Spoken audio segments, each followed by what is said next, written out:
In March of 2014, we lost our beautiful daughter, Blaine, an accomplished athlete, student, and leader, 2 weeks shy of her 21st birthday.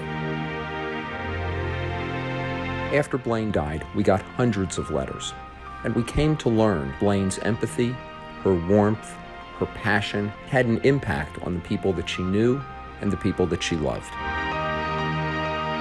Blaine was one of the nicest, most genuine people on campus. She was always interested in people's lives. Blaine was never afraid to be herself, and it was utterly contagious. Blaine was always there to lend an ear or a shoulder to anyone and everyone. She inspires me. Blaine was the barrier breaker, the problem solver, the smile that brought everyone's smiles out. She was so intense about everything and everyone that she loved. Blaine made everyone at camp feel special, especially the campers who were having Blaine continues to be with us, inspire us, remind us to have fun, to smile, to be unashamed and unafraid, to live. This is what it means to live like Blaine.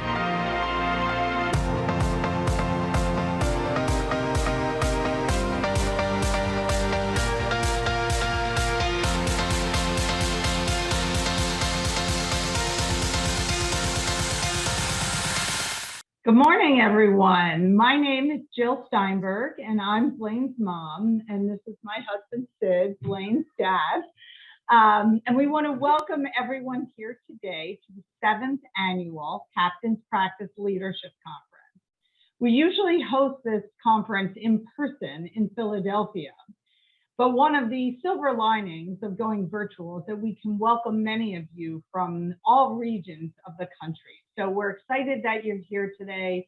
We hope you enjoy the program, and we appreciate you spending your day off with us. Let's go to the next slide, and I want to tell you a little bit, the one with our mission, please, slide 2. Slide 2, please, with our logo and mission. Okay, I'll just go back to the slide of Blaine, please. Okay, this is a day that embodies everything that Blaine stood for. And the mission of our foundation is to instill a lifetime of leadership skills in young female athletes from diverse communities and to empower them to become confident, resilient, and positive leadership. So on that note, our theme for today is leading with authenticity. Today, as you know, is Martin Luther King Jr. Day, and we come together today to honor Dr. King and his legacy. As we all know, he was a champion of civil rights in America and someone who certainly did lead with authenticity. So this is a fitting way to honor him by learning to lead in the communities in which you exist. So to get things started, I'm going to turn it over to Sid, and he's going to talk a little bit about Blaine, our daughter, who is the inspiration for all that we do here at Live Like Blaine. Okay, good morning. Good morning, good morning. It is a beautiful, snowy morning here in Philadelphia. The theme of today, as you've heard, is leading with authenticity. And as you heard the voices in the opening video, those come from some of the letters that Blaine's friends wrote to us. And those are the voices of her friends who were reading those letters. And one in particular stands out to me, where one of her friends says she was never afraid to be herself. That's one of the things that we heard over and over, that Blaine knew who she was, and she was unafraid and unashamed to show people her authentic self.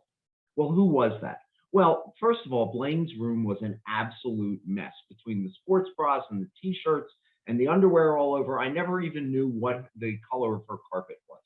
She loved to sing. She loved singing the Jonas Brothers and Taylor Swift, but volume definitely replaced actual singing talent.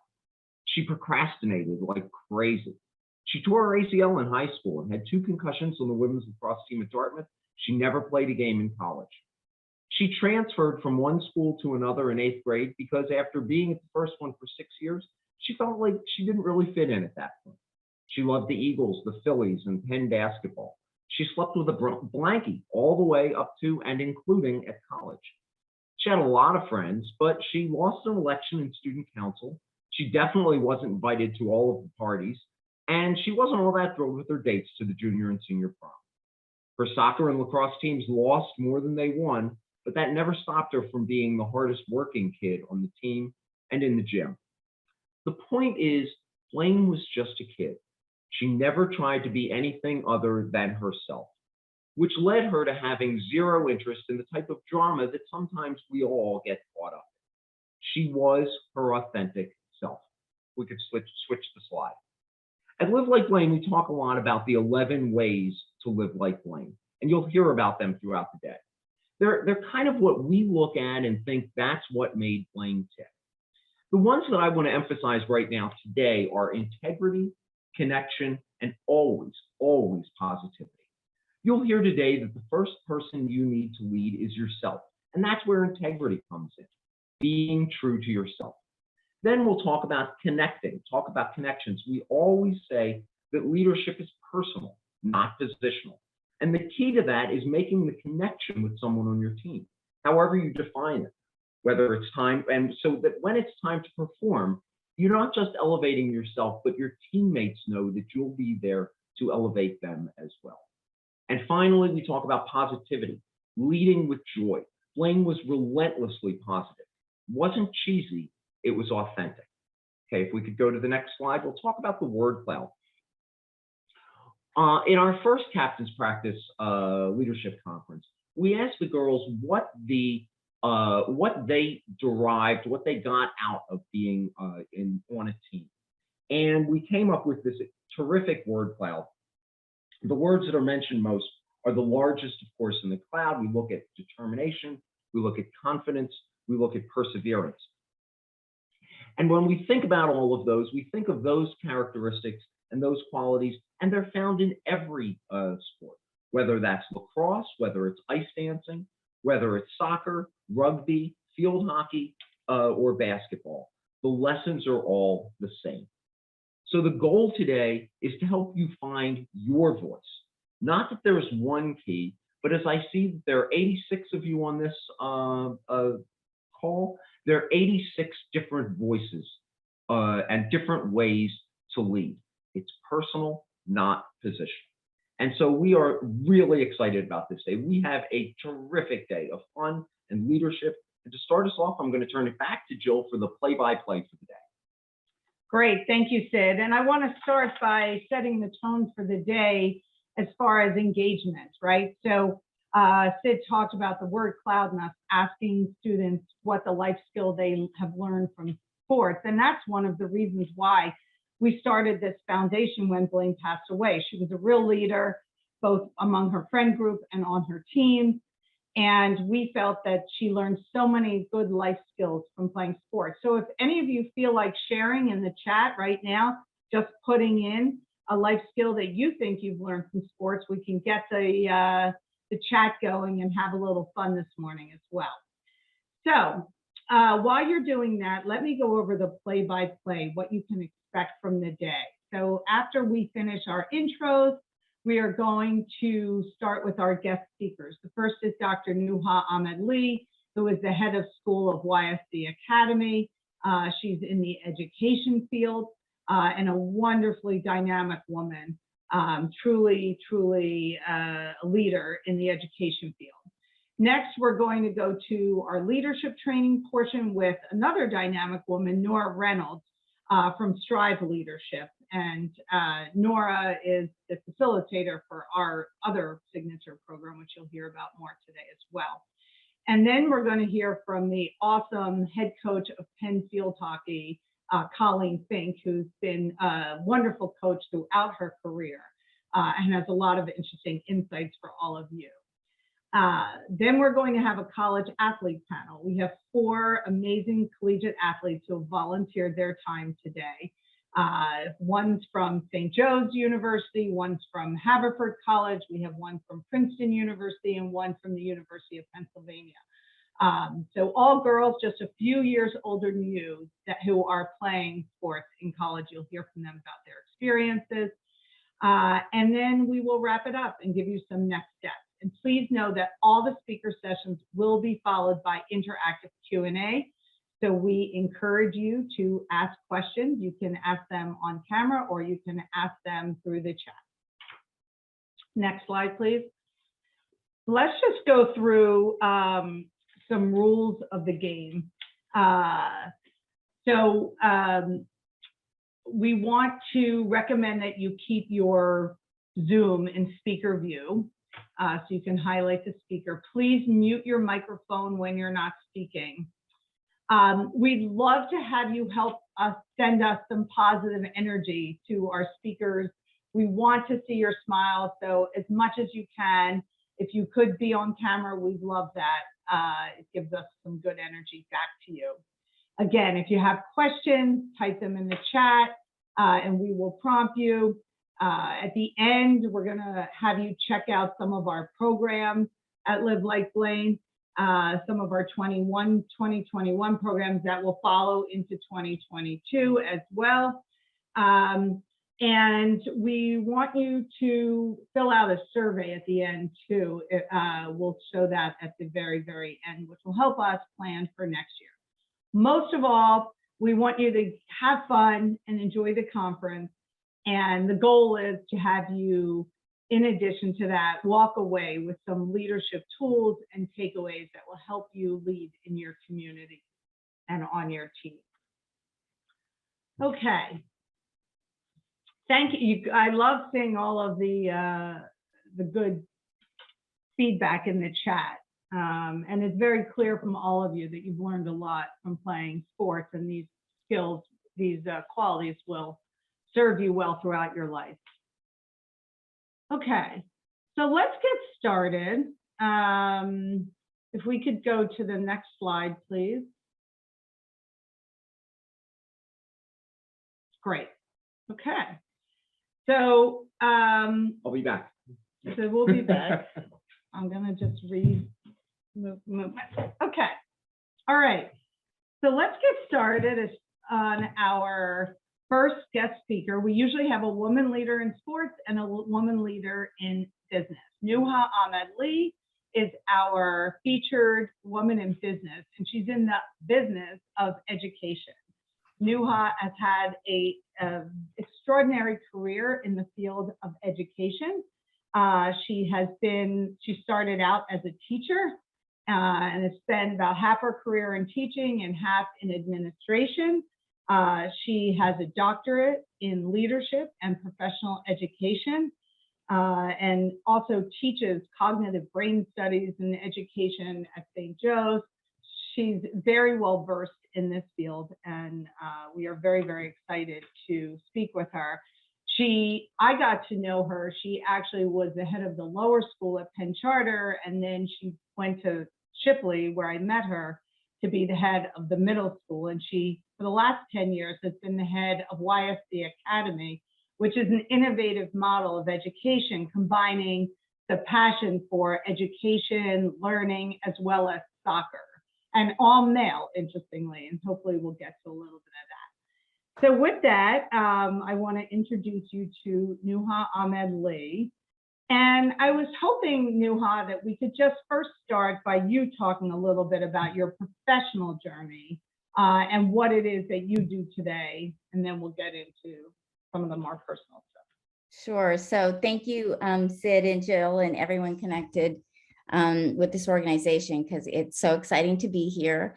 I started out actually very similar to all of you, being a young person in elementary, middle, and high school, and just really want to say clearly, had really no ambition or idea what I wanted to do with my life.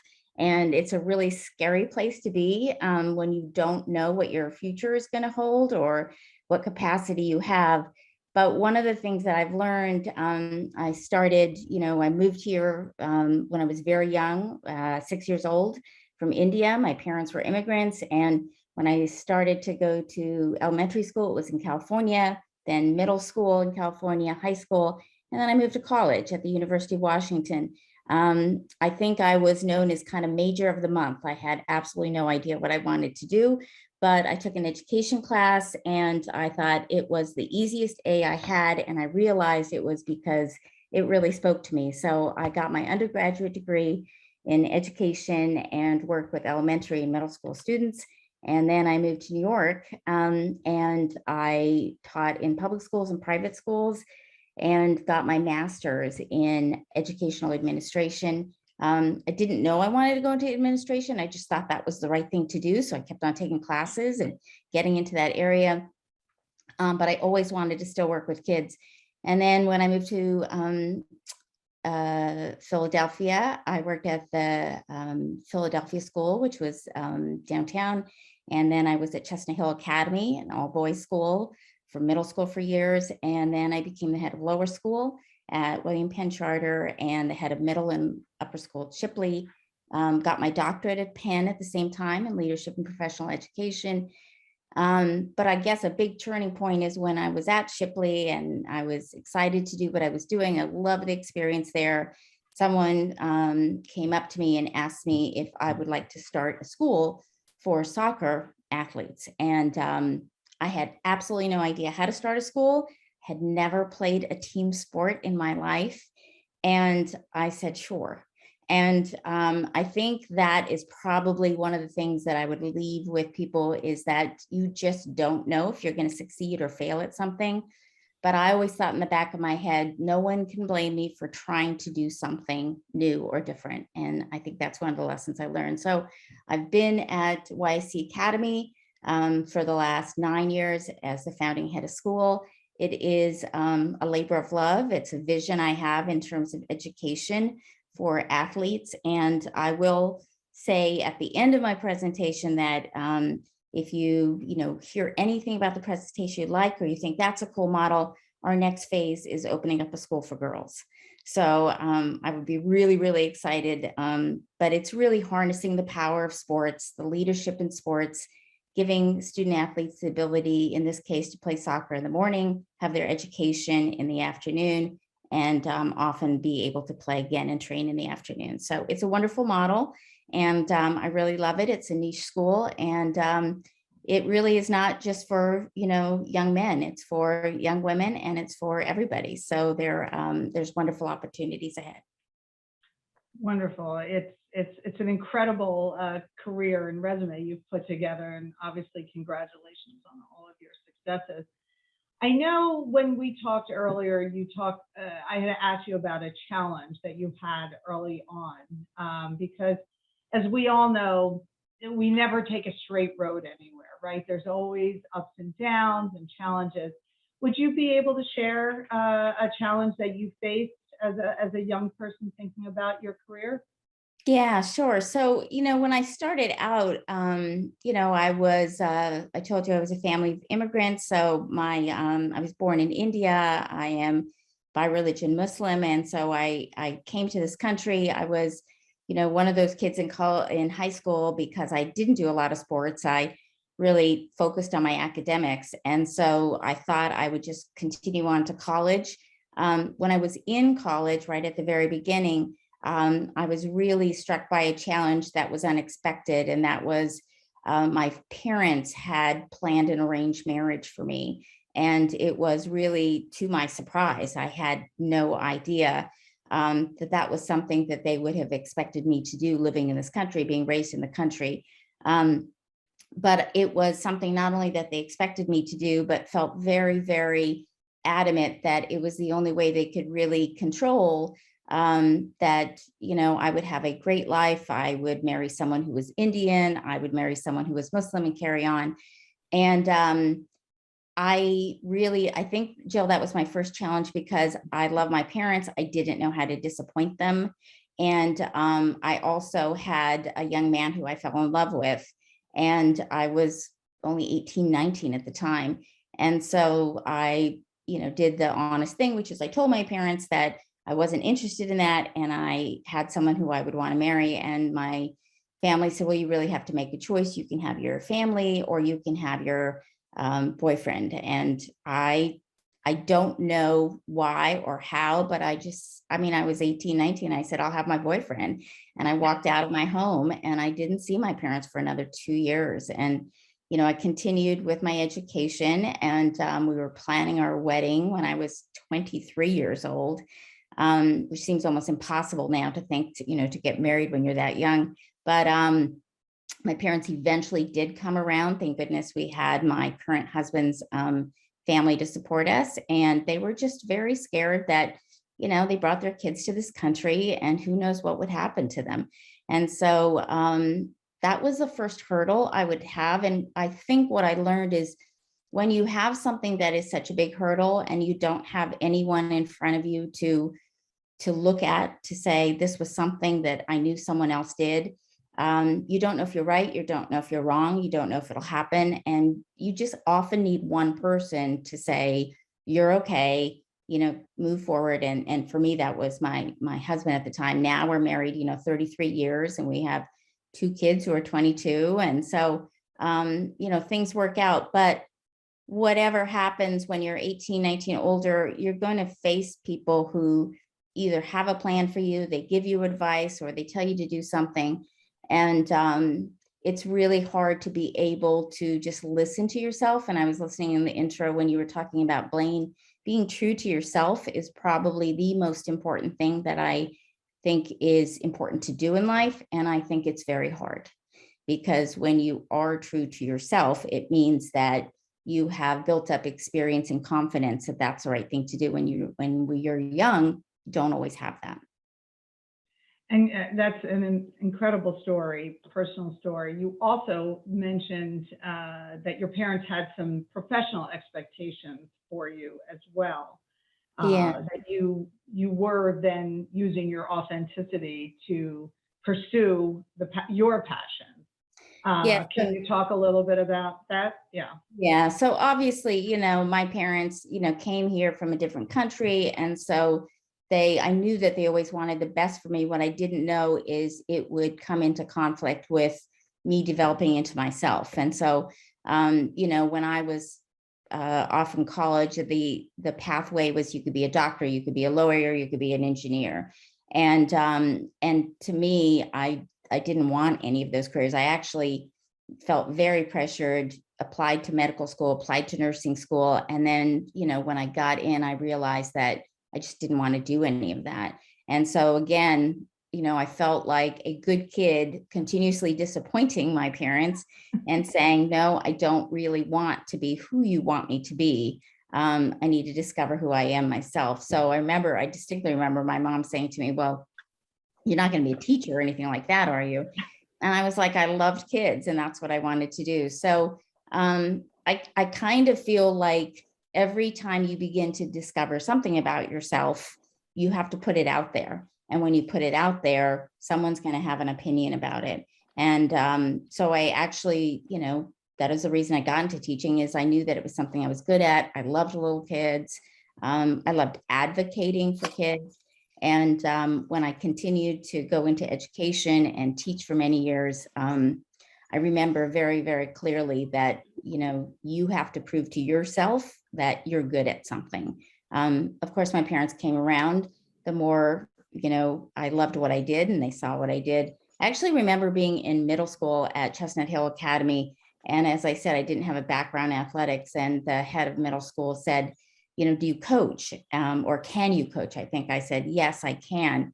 And I was thinking, why did I say that? What am I going to coach? And he said, well, can you coach cross country? And I said, sure. And I came home and I was telling my husband, I'm the new cross country coach. And he said, you don't know how to run. And I said, well, I have 2 feet. I'll figure it out. And so I think that sometimes you're going to get into situations where you have to just prove to yourself that you can do the thing you want to do. And I feel like that has been part of my journey. And once you do, you begin to build some confidence that you can be who you want to. And, you just have to work at it. It's reminding me of the, feeling like you have imposter syndrome for a little bit, or fake it till you make it. Sometimes that's just what you have to do and figure it out. And it sounds to me like you, again, you talked earlier about having someone who was your cheerleader, who was your support. And I assume in that decision you did as well. Maybe I'd love to shift a little bit into the power of personal connections in your life. we talk a lot at Live Like Blaine about connecting with others, right? So being true to yourself, but then making sure that you reach out to people, you ask them how you are, you develop relationships because they help along the way. Have you found those personal connections or valuable to you?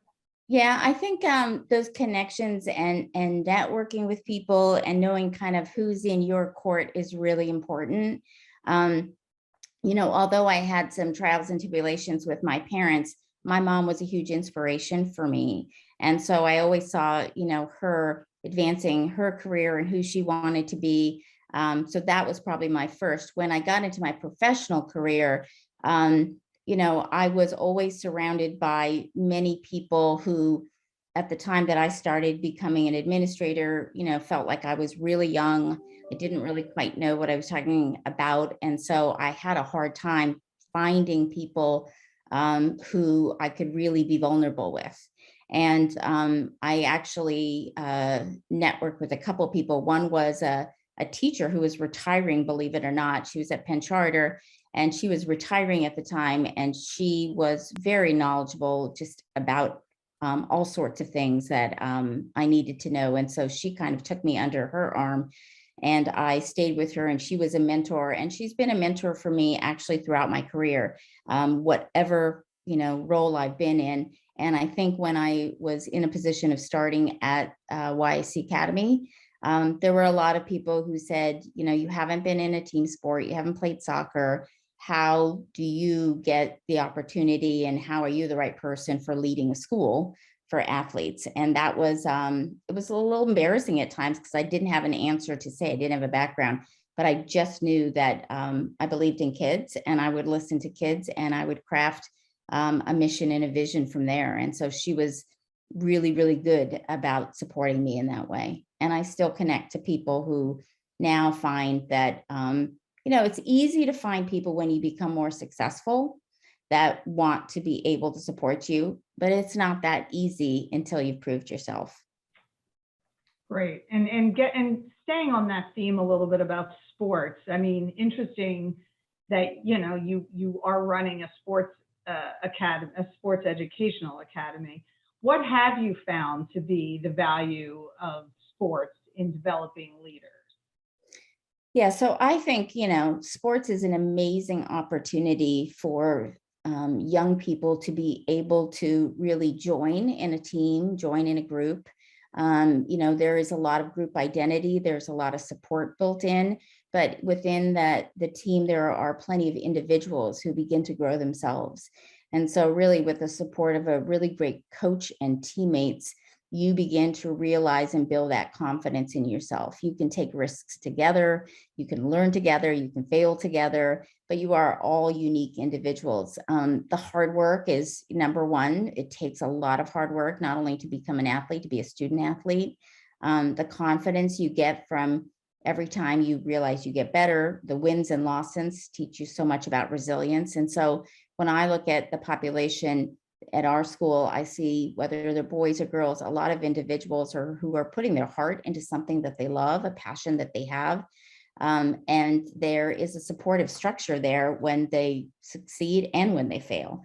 And I think that's a really important piece. I would definitely think that the model of working together on a mission, on a cause is something you want to be associated with, and it provides a lot of support.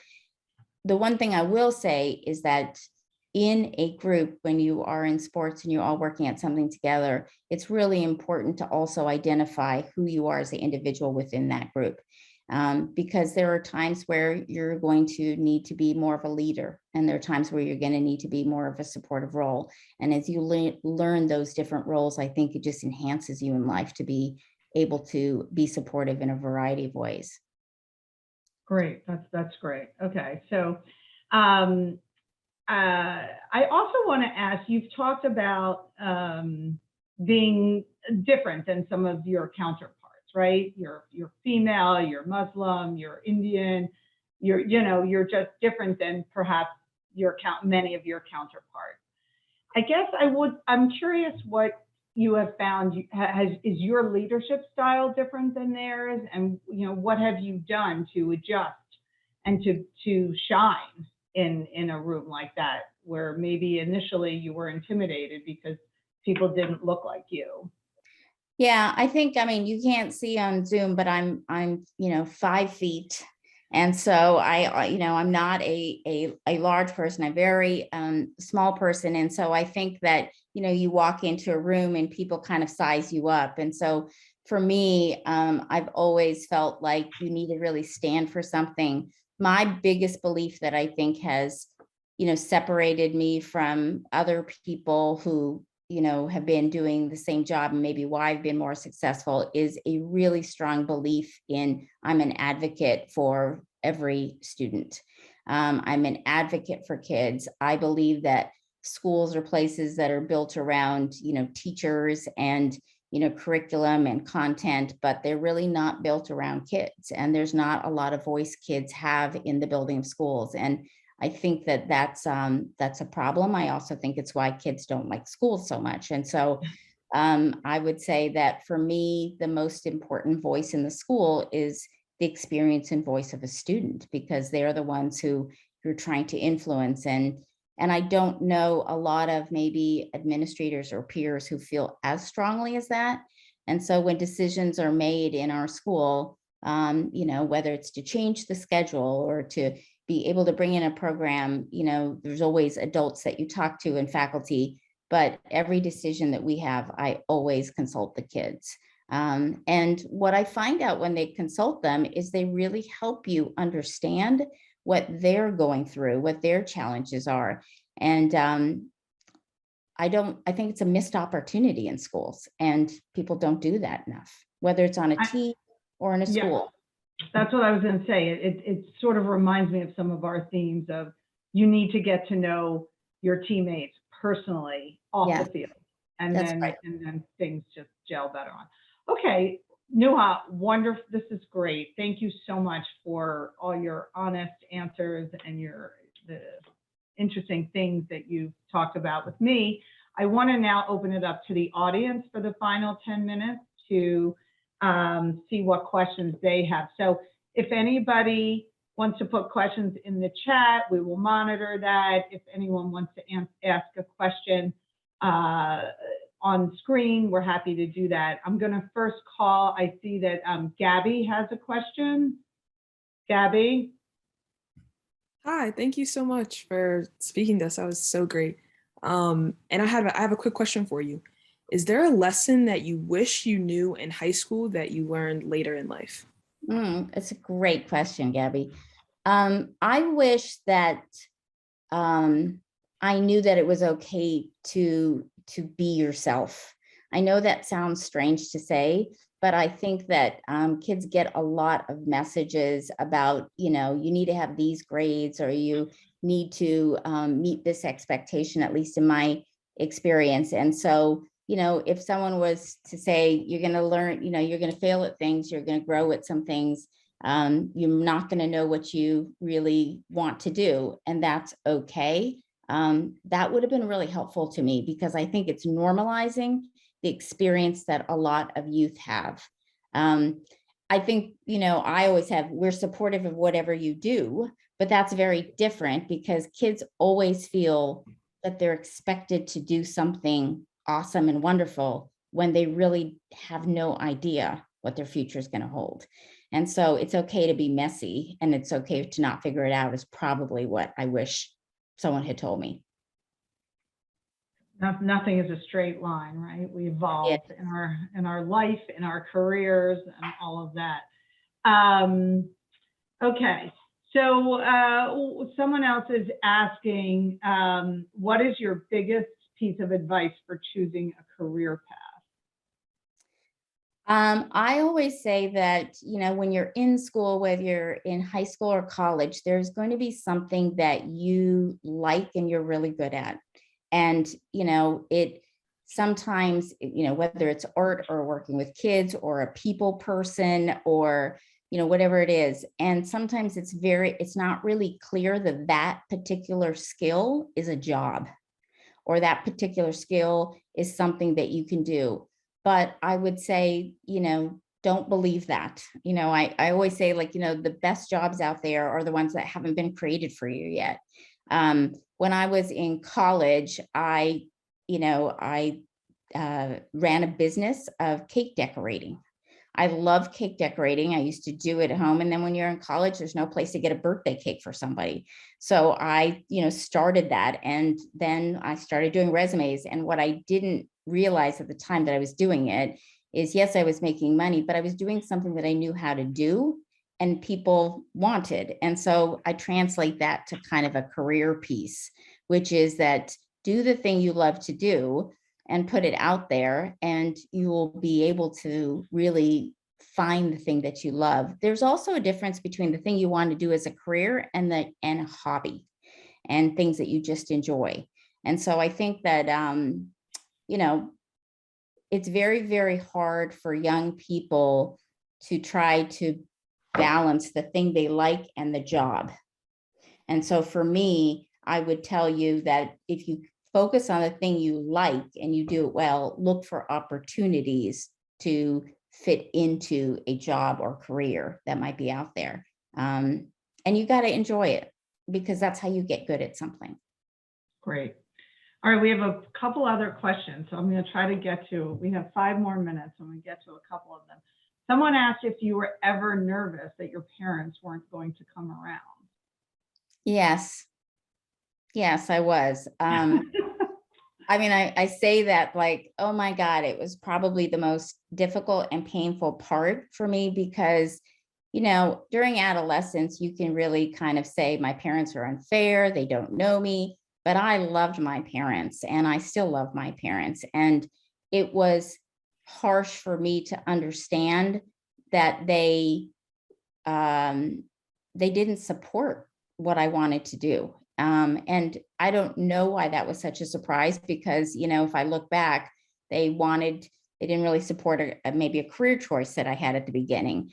But I just kept on saying, it's not fair that I can't marry the person I love. And, that just stuck with me. And when they said, we'll disown you, we don't have anything to do with you, I was probably too strong-minded to even know what all of that meant. But if you're not nervous about something that you want to do, then that's a problem, because you're putting a lot on the line and a lot at risk. And so it's, the road that you want sometimes is not going to be the easy road. And it can be very lonely, but you just need one person who's going to support you and tell you that, you got to follow your heart and you got to follow what you do. And I would say, to me, that's it's the most important thing. And if you think about where you get those messages in life, it's really hard to find them. They're not really in education. And you know how it is when your parents tell you that they'll support you. They'll support you as long as you make those decisions that, feed into what they think is the right thing for you. And so I think that trying to go the alternative route is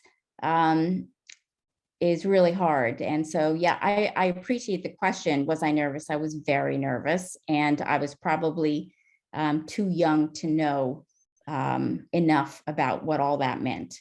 But you got to believe in yourself. And I say the same thing to my kids right now. And I have to learn as a parent. I remember saying to one of my children, he was telling me about a situation he had. And I said, well, I had a situation similar. And I told him my whole story. And he looked at me and he said, well, that was your story, Mom. That's not mine. And I just really had to say, wow, step back. Your story is yours. His is his. And you need to jump into his space and listen to his story. And that was really helpful for me. All right, great. So we have 2 final questions. Maybe we'll do lightning rounds, quick answers on this. Okay, so first is, what is a key leadership quality from your student athlete leaders at the Union Academy? And how can you give an example of how it is displayed? A key leadership quality in terms of something that I would want to instill in those student athletes? Yeah. So it's one that you see them displaying. That you see from them. Yeah, so one of the things I would say is that the nice thing about working in a position like this is that leading by example is a big piece of that, because when you have everyone who is an athlete and they're talented in their ways, they have to be able to lead by example and do the right thing. I would say the leadership that I see him and that quality that really stings out to me is that it's easy to lead by example when things are good. It's always harder when things aren't so good. And so, it could be leading by example by being positive after you've, lost the final match. It could be leading by example to do the right thing when, someone's not doing the right thing. And so I think that they're challenged a lot because sports provides a lot of opportunities. You don't know what's ahead of you. You don't know exactly, if you're going to win or lose at the beginning of the match. But at the end, whatever happens, whether it's shaking your opponent's hand, and that's the right thing to do, and congratulating them, or keeping your team afloat with positivity and encouragement by leading by example, is something that you have to do all the time. And not if you're just the captain of the team, but really if you're a member of the team. Great, thank you. All right, I think we're gonna, I'm sorry for the questions that we're not getting to, but we do want to keep this moving along. Nuha, thank you so much. That was so you are wonderful. very welcome. You are welcome. Loved your messages of authenticity and being true to yourself, and I love the leading by example at the end, and taking risks and being okay with that. Cool. Great. So thank you for having me so much. Okay, everyone, give 3 claps for Nuha. I think everyone's on mute. That's what we do at Live Like Blaine. We give 3 claps. I love it. All right. Anyway, thank you, Nuha. Okay, I am going to turn it back over to Sid. And I get the pleasure of introducing our next speaker, Nora Reynolds. But before we do that, our relationship with Nora right now is through what we call the Leadership Academy. So a couple of years ago, it's about 5 or 6 years ago, coming out of captain's practice, the event that we're doing today, one of the people that's very involved with us said, you know what, this event is so terrific. You need to go deeper. You need to talk about the leadership principles in a deeper way. And so what we did was we started the Live Like Blaine Leadership Academy. And I know we have a number of our Leadership Academy graduates and current athletes on today. It's a year-long program where we bring the girls together about once a month to talk about leadership principles. And they learn about that in a fun, very fun, as you can see, interactive way. We go on a retreat.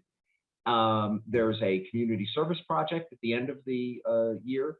And it's really a great opportunity for a very diverse set of girls to come together, to learn about leadership and what brings them together in that quest.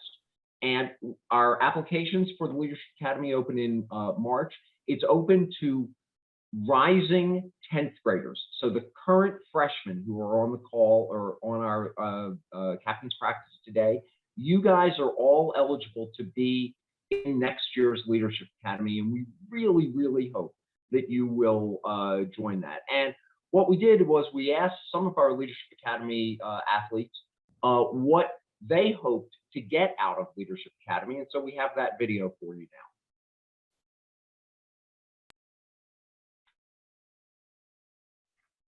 I'm Chloe. I play lacrosse and field hockey, and through the Live Like Blaine Leadership Academy, I hope to make sure everybody around me feels included and meet new people. Hi, I'm Ellie. I figure skate and I also play field hockey, and I'm hoping through the Live Like Blaine Academy, I can make some lifelong connections. Hi, I'm Nevaeh and I play softball, and during the Live Like Blaine Leadership Academy, I hope to enhance friendships and create new ones. Hi, my name is Grace. I play lacrosse, and at the Leadership Academy, I hope to become a better leader and help others become more positive leaders. Hi, I'm Reagan. I play soccer, and during the Live Like Blaine Leadership Academy, I hope to step out of my comfort zone and make new friends. Hi, my name's Keating. I play field hockey, squash, and lacrosse, and I hope to get long-lasting friendships out of the Live Like Blaine Leadership Foundation. Hi, my name is Layla and I play lacrosse, and I hope to become a better leader on and off the field through the Live Like Blaine Leadership Academy. Hi, my name's Leah. I play squash, and the thing I want to improve on when I'm in the Live Like Blaine Academy is my leadership skills. I'm Maggie. I play soccer and lacrosse, and I hope to get the knowledge of how to be a leader on and off the field from Live Like Blaine. Hi, my name is Olivia. I play field hockey and I run track. And through this program, I'd like to become a more confident and inclusive leader. Just seeing the girls, it just brings a smile to our face. Absolutely, it's so much fun. And I will say that we just came back about 6 weeks ago from our retreat. We did an overnight retreat with the girls. Went out to a camp out in central Pennsylvania, and it was great. We did rock climbing, we did obstacle course, we did some leadership training. We had a fire pit with the s'mores, the best part.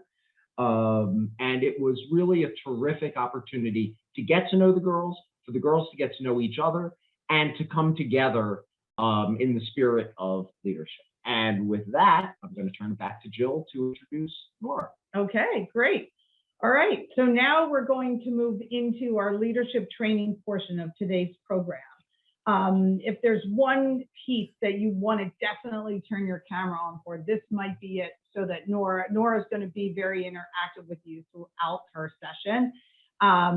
Nora Reynolds is from Strive Leadership, whose motto is "How You Lead Matters." Nora is a former teacher, and she's currently a graduate student at Penn working toward her master's in social work. And most importantly, she is the head trainer, head coach as we call her, for the Live Like Blaine Leadership Academy this year. Nora is fun and engaging, and you guys are in for a real treat. And so with that, I will turn it over to Nora.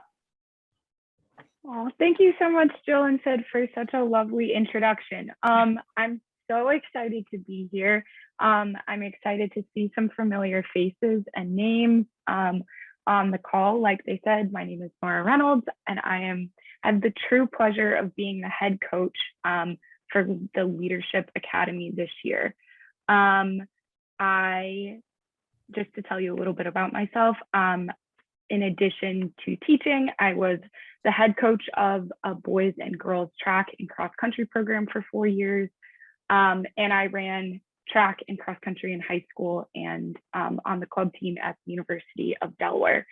So I'm thrilled to be here because I'm excited to talk to you about leadership, but also because I am so passionate about sports. I feel the impact that it's had on my life and the young people that I've worked with.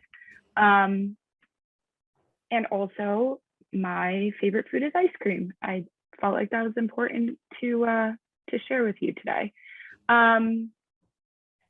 Excellent. Today we are going to do, like I said, a little welcome and introduction activity. And then we're going to talk about core values, leadership styles, and then we'll wrap it up. So often when we talk about leadership, we talk about other people, right? And how you can lead other people and be there for other people. Today, with our theme of authentic leadership, I'm going to give you permission to think about yourself. Today, we're going to think about what authentic leadership means to you, right? So instead of thinking about maybe supporting other people on your team, I'm giving you permission to think about you for the next 30 minutes. And we are going to do some reflection that I hope you can then bring back to your practice, to your schools, to your family. Strong leadership makes you a better person in so many different aspects of your life. So I'm excited to give you all this opportunity to reflect, think about who you are, and what matters most to you, because that truly is what authentic leadership is.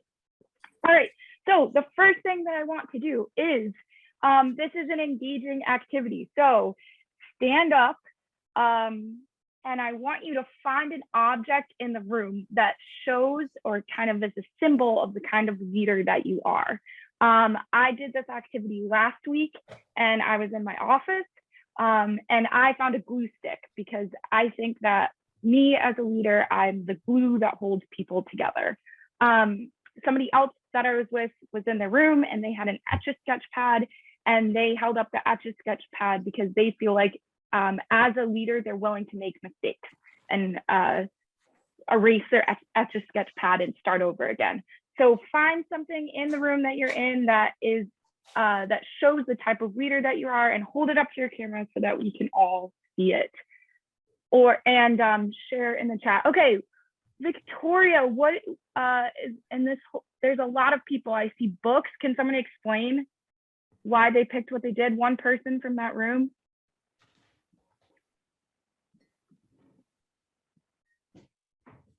Yes, you guys. I see a book. They have to unmute. They have to unmute. Can you guys unmute yourself? Hello. Hi. Can one person explain what they picked? Yes, Olivia. Go ahead. Okay, this is our state championship trophy that we got. And amazing. And it just shows out how well we work as a team together. Excellent. Wow. That's awesome. Anyone else want to post in the chat or share on the video an object that demonstrates their leadership? Ria, can I call on you? Is that a plug? Yeah, it's like a charging block, I guess, because I feel like it's really important to bring like energy and positivity to you and your team. That's awesome. Excellent. Thank you so much. All right. Hopefully, Quinn, yes. I did a speaker because I think I'm more of like a vocal leader and like kind of loud. So excellent. Excellent. Oh, Ella also has a speaker. All right, one more person. Mia, what do you have? This is kind of just a little drawing I have, but it kind of just shows balance. I think I do a good job maintaining balance between like my coaches and my teammates and like communicating with everyone. Excellent. Yeah, I mean, speaking as a former high school coach, it's really important to have somebody on the team who can kind of be that bridge between the coaching staff and the student athletes. That's awesome. Excellent. Well, thank you so much for engaging in that activity. Hopefully you're just starting to reflect and think a little bit about the type of leader that you are. So authentic leadership. I don't know if you guys caught this, but at the beginning of the introduction, Sid said something that I think really stuck with me and is one of the themes that I'm hoping to talk about with you today. And what he said was the first person that you must lead is yourself. So again, a lot of times we think about leadership as other people, and that's an incredibly important part of leadership. But this other aspect of leadership, leading yourself first, is something we don't often spend as much time talking about or thinking about and reflecting on. At Live Like Blaine and at Strides, that we would describe that authentic leadership as really as knowing thyself, knowing thyself. The first thing that I want to talk about when we are talking about knowing thyself is core values. Core values are things that individuals can have, that teams can have, that schools, families, communities can have. And the first thing that I want to do when we're talking about core values is just think for a moment about somebody that you've actually worked with. So you can grab a pen and paper if you have it near you. I know y'all have your phone sitting right next to you. Truth be told, mine is here too. So if you want to take out your phone and just write on your phone, and for about a minute, I'd like you to reflect on the best team leader that you've ever played with in any sport at any level. So if you want to talk about somebody like that you played on your 8-year-old soccer team who was a phenomenal leader, go for it. If you want to talk about your team captain, you can talk about that. But I just want you to also think about, Jill said this too, that leadership is personal, not positional. So it doesn't have to be the team captain or somebody who had some sort of leadership title. Whoever you think is the best team leader that you've ever played with. So you can take the next minute to just write on a piece of paper or on your phone the best team leader that you've played with? What made them such a great leader?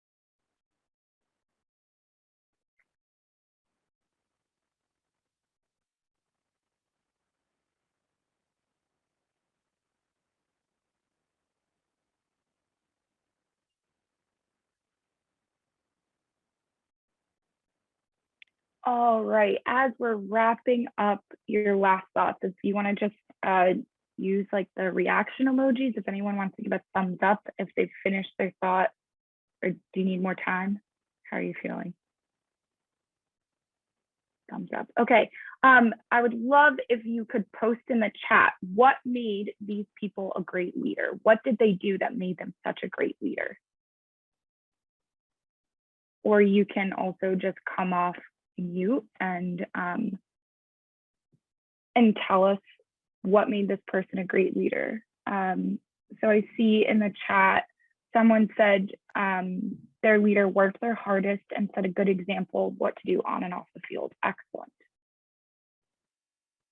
Anyone else? What made someone such a great leader?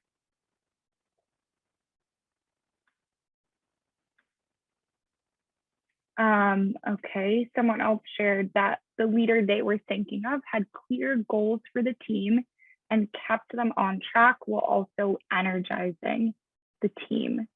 Communication, they were positive and helped everyone improve. Awesome. I'm seeing, ooh, this is interesting. The best team leader had the ability to make mistakes. Excellent. Please keep sharing those through the chat and we can all take a moment and read through them as the rest of our session continues. I want to think about here at Live Like Blaine, as Joan said, started off with sharing some stories about Blaine. We have this incredible leader, Blaine, for us all to look up to. And like Joan said, as Jill and Sid said, Blaine was not a perfect leader, but she was an extraordinary leader. And there's a lot of things that we can take and learn from those stories. I've read through a lot of the letters that Jill and Sid talked about receiving from her friends. And something that has really stood out to me is that Blaine would always say hi to people. She would go out of her way to say hello to people, whether it was walking to class. She would say hi to everybody on her team. Like taking that time to make another person feel special was really important to Blaine. So I'm thinking about what she did. And now I want to think about, why do you think that someone would lead in that way, right? So we're thinking about what they do. Why did they do that? So take another moment and reflect about, why do you think the leader that you were thinking about led in the way that they do? Why?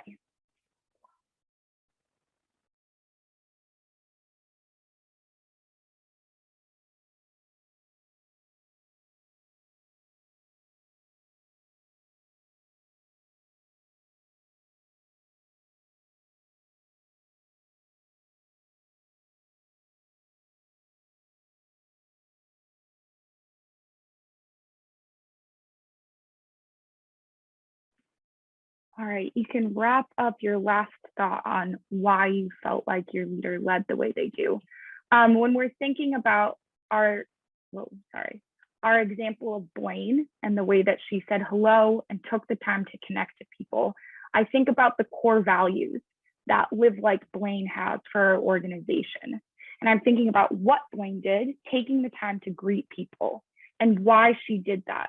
Blaine did that because she cared about connection, right? Connection is the core value of Live Like Blaine. That's what's most important to this organization.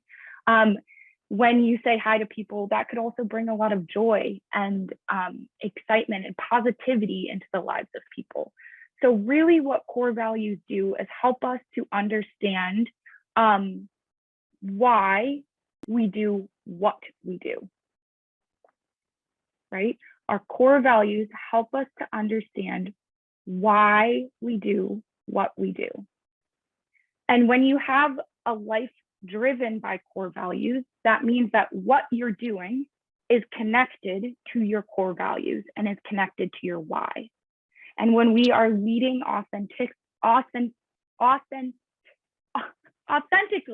there we go, we are able to understand who we are and what's most important to us, and then make decisions so that what we do in our life aligns with what is most important to us and why we do things. And the strongest leaders are the ones who are very clear on why they're there. Does anyone want to share why they felt the leader they were thinking of? Okay, somebody said their leader wanted everyone to feel like they were part of a team, right? So maybe that leader's core value was about community and teamwork and connection to others. Okay, someone else said that their leader led the way that they did because they didn't want the team to lose the love of the game. Absolutely. Passion and caring about your sport is absolutely an example of a core value. Somebody else said their leader helped everyone be the best version of themselves. Absolutely. So maybe that core value would be authenticity.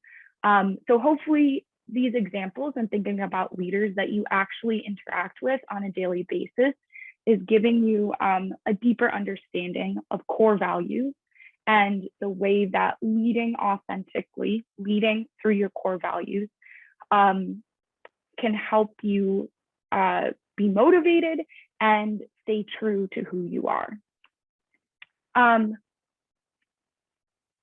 Another aspect of authentic leadership is understanding that there are different styles of leadership and there is not just one right way to lead.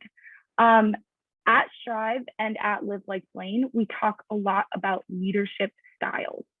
And there's kind of three categories that people, I skipped a slide, sorry, that people often fall into. So if you've done this before because you are a graduate of the Live Like Blaine Leadership Academy or a current participant, excellent. It's always great to take time to reflect on yourself and invest in yourself and think about the way that you lead again. If this is the first time that you've done this, also excellent. So what I would like you to do is, again, on your piece of paper or on your phone, take a look at this chart that we have. And I want you to rank yourself for each of these descriptors. Rank yourself on a scale of 1 to 5 that you hardly ever, rarely, sometimes, often, or usually lead in this way. There is no right or wrong answer. I really hope that you can just take the time to reflect on yourself. And yes, really use this time to just think about yourself. Again, no right or wrong answer to any of these. You're not going to have to share out if you don't feel comfortable. So just take the next 2 minutes to look through this and reflect on your own leadership style.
All right. If you've answered and sort of ranked yourself on each of these categories, you can start adding up your totals in each column.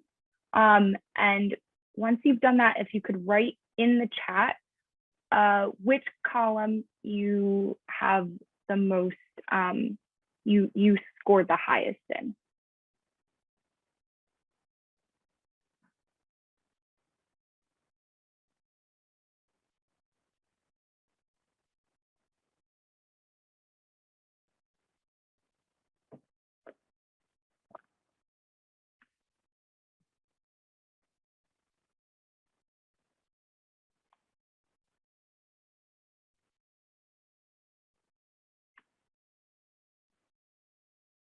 Excellent.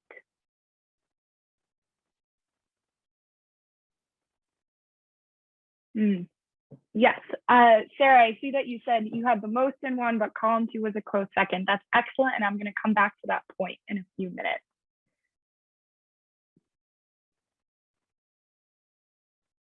Awesome, lots of 1s and 3s. 1 and 2, excellent. All right.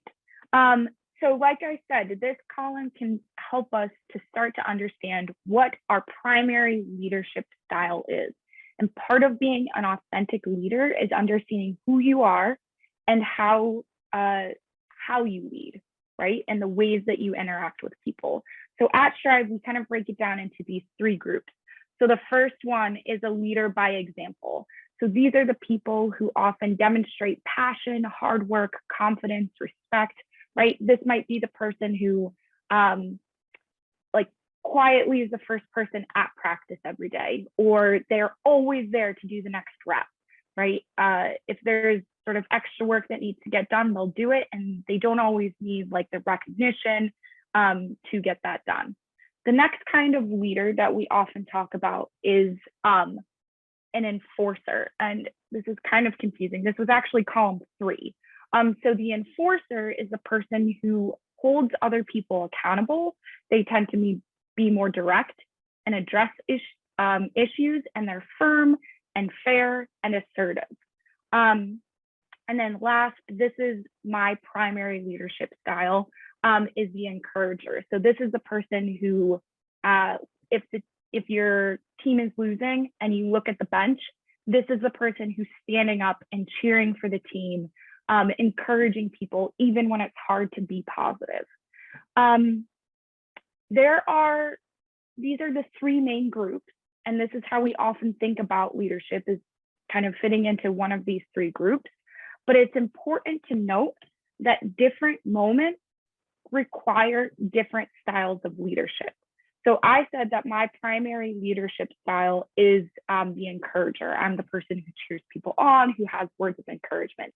Sometimes when I was a coach or when I was the team captain in high school, I had to use a different style of leadership.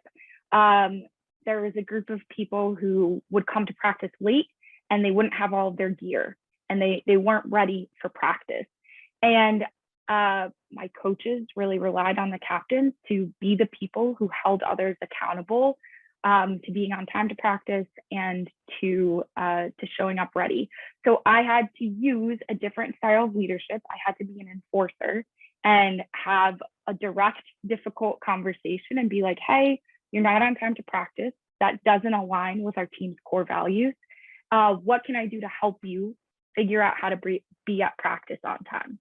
And that was really uncomfortable for me. I like being a cheerleader. I like calling out the positives in people. And it was really hard for me to use a different style of leadership.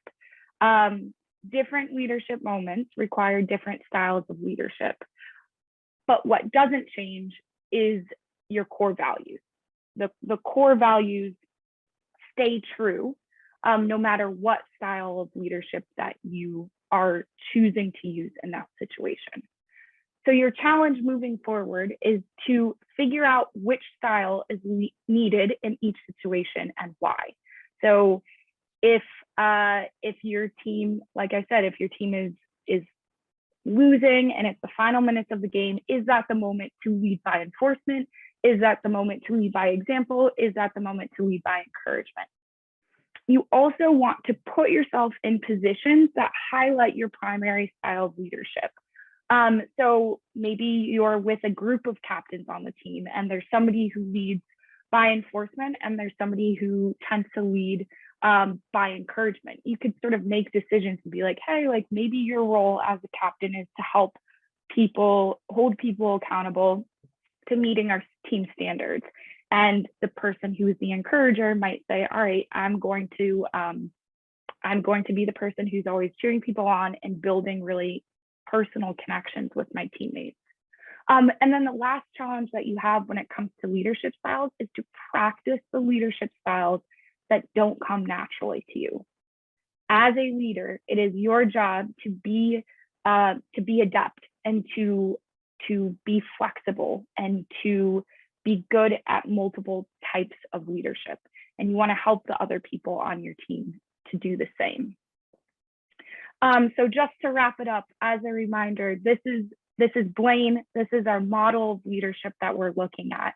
And Blaine led authentically, right? She had core values of passion, of joy, of connection. That was her why. And her core values often dictated what she did as a leader. She said hello. She took the time to get to know her teammates on and off the field. And also to remember that along with core values, that like guiding compass of what we're choosing to do and how we do it, we also want to think of leadership styles, that there's more than one way to lead. And that as a strong leader, you know yourself, you know the way that you are, your primary leadership style, and you're willing to be flexible and learn other styles of leadership as well. That's all that I have prepared for you today. Thank you again for your time and your engagement. Do we have time for questions, Jill or Sid, or are we good? How would you like to transition? Nora, we definitely have time for a couple of questions, although I mean, what you have left us with is the key to authenticity and finding your own leadership style. It's funny. I always think about, and you talked a lot about the need for connection. And we heard the story about Blaine so many times that when she was at college and her friends would see her on the way to class, her friend said, we knew we were going to be late. And that wasn't because Blaine was going to be talking the whole time, but it was because when she asked you, how are you? She really wanted to know how you were. And there was going to be a conversation then. And making those types of connections was the key to, I think, some of the passion that she inspired, and carried that forward. So, so that was so terrific. I am seeing. We do have time for one question if anyone has that. But otherwise we're gonna I think we're gonna move on. So Nora, thank you so very, very much for being such an important part of Captain's Practice today. We will see you I think next month for the Leadership Academy again. If you want to hear more of this incredible the incredible lessons that Nora imparts and be part of this, Leadership Academy is a great way to do that. So for you rising 10th graders, current freshmen, rising 10th graders, again, if you want to be part of this, join the Leadership Academy, apply next year, and we will love seeing you. So Nora, thank you so much. Thank you, Jill and Sid. Thank you to all of the participants too. Take care.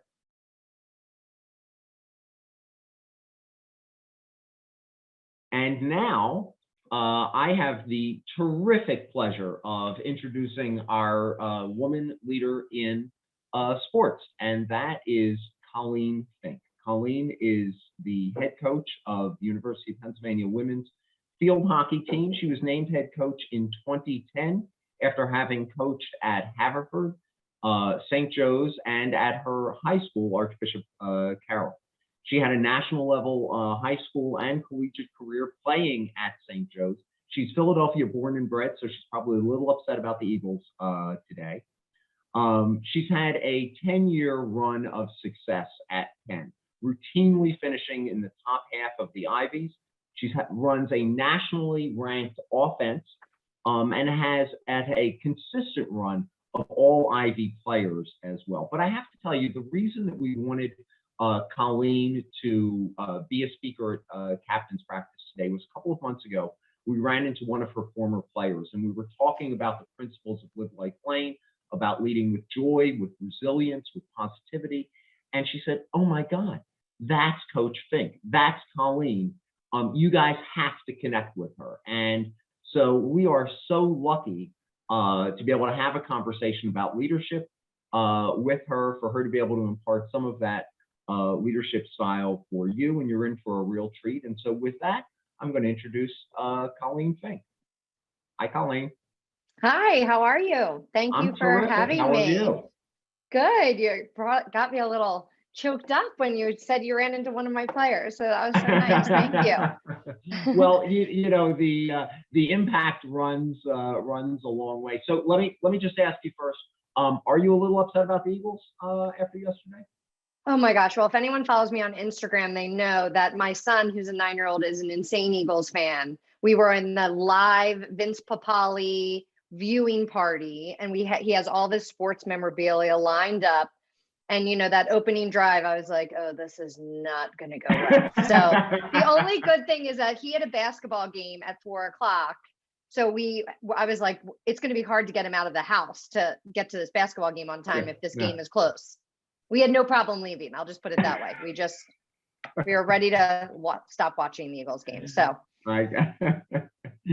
Well, that is you bringing the Philadelphia sports passion. So, Colleen, before we jump into some of the messages that you've had throughout your career, tell us a little bit about your journey from being a player at Carroll through now your career as a head coach.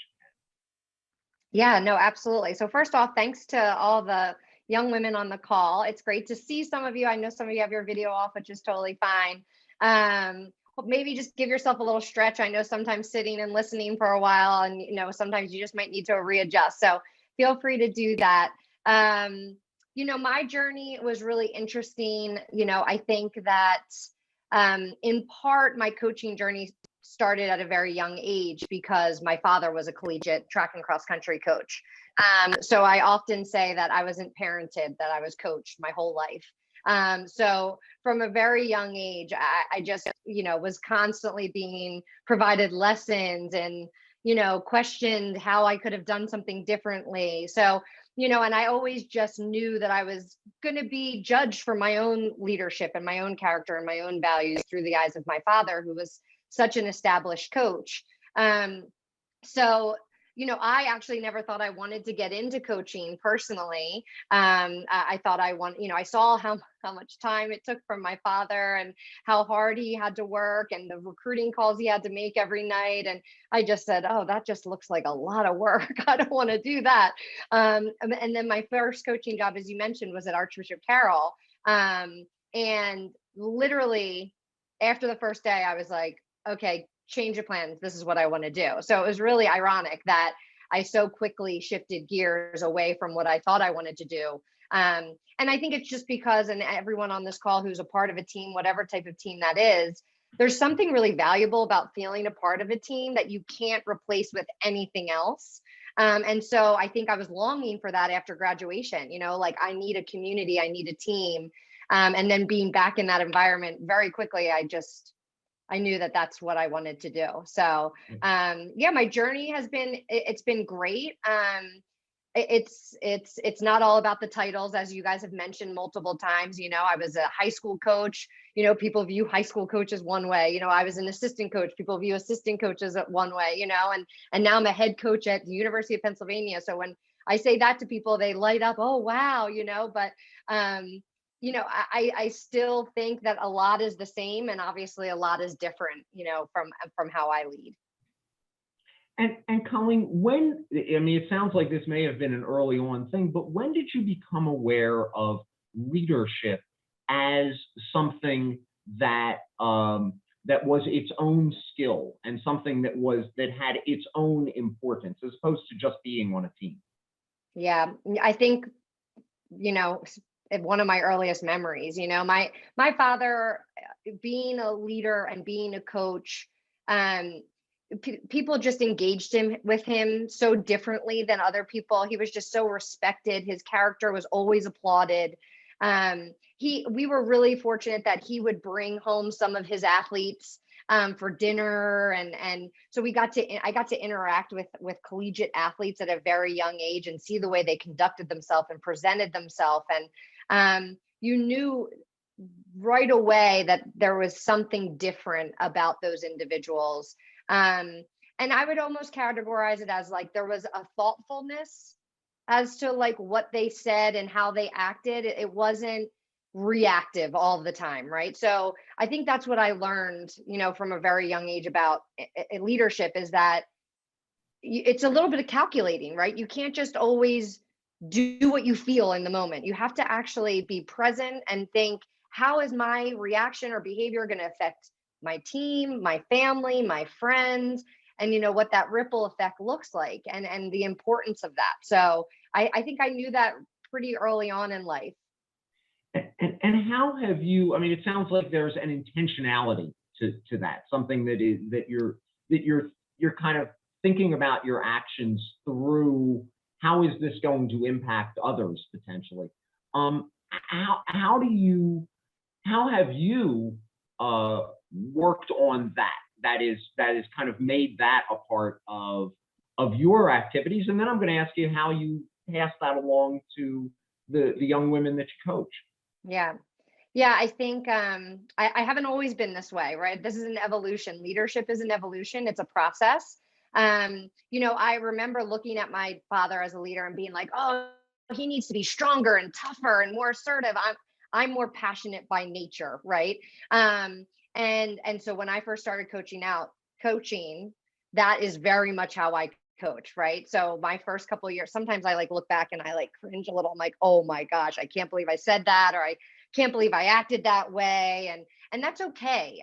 For the young leaders on the call, you're gonna make mistakes and you're gonna look back but as long as you do look back and reflect and say, maybe that wasn't the best way to handle that given situation, because that's how you grow and that's how you're going to learn. When I coached at Haverford College, I was guns blazing. It's my way or the highway. This is the goal. Get on the train or you're off the train. It was black and white, and through that, I did do a lot of reflecting, and I've come to the point where, now it's not about me being a leader.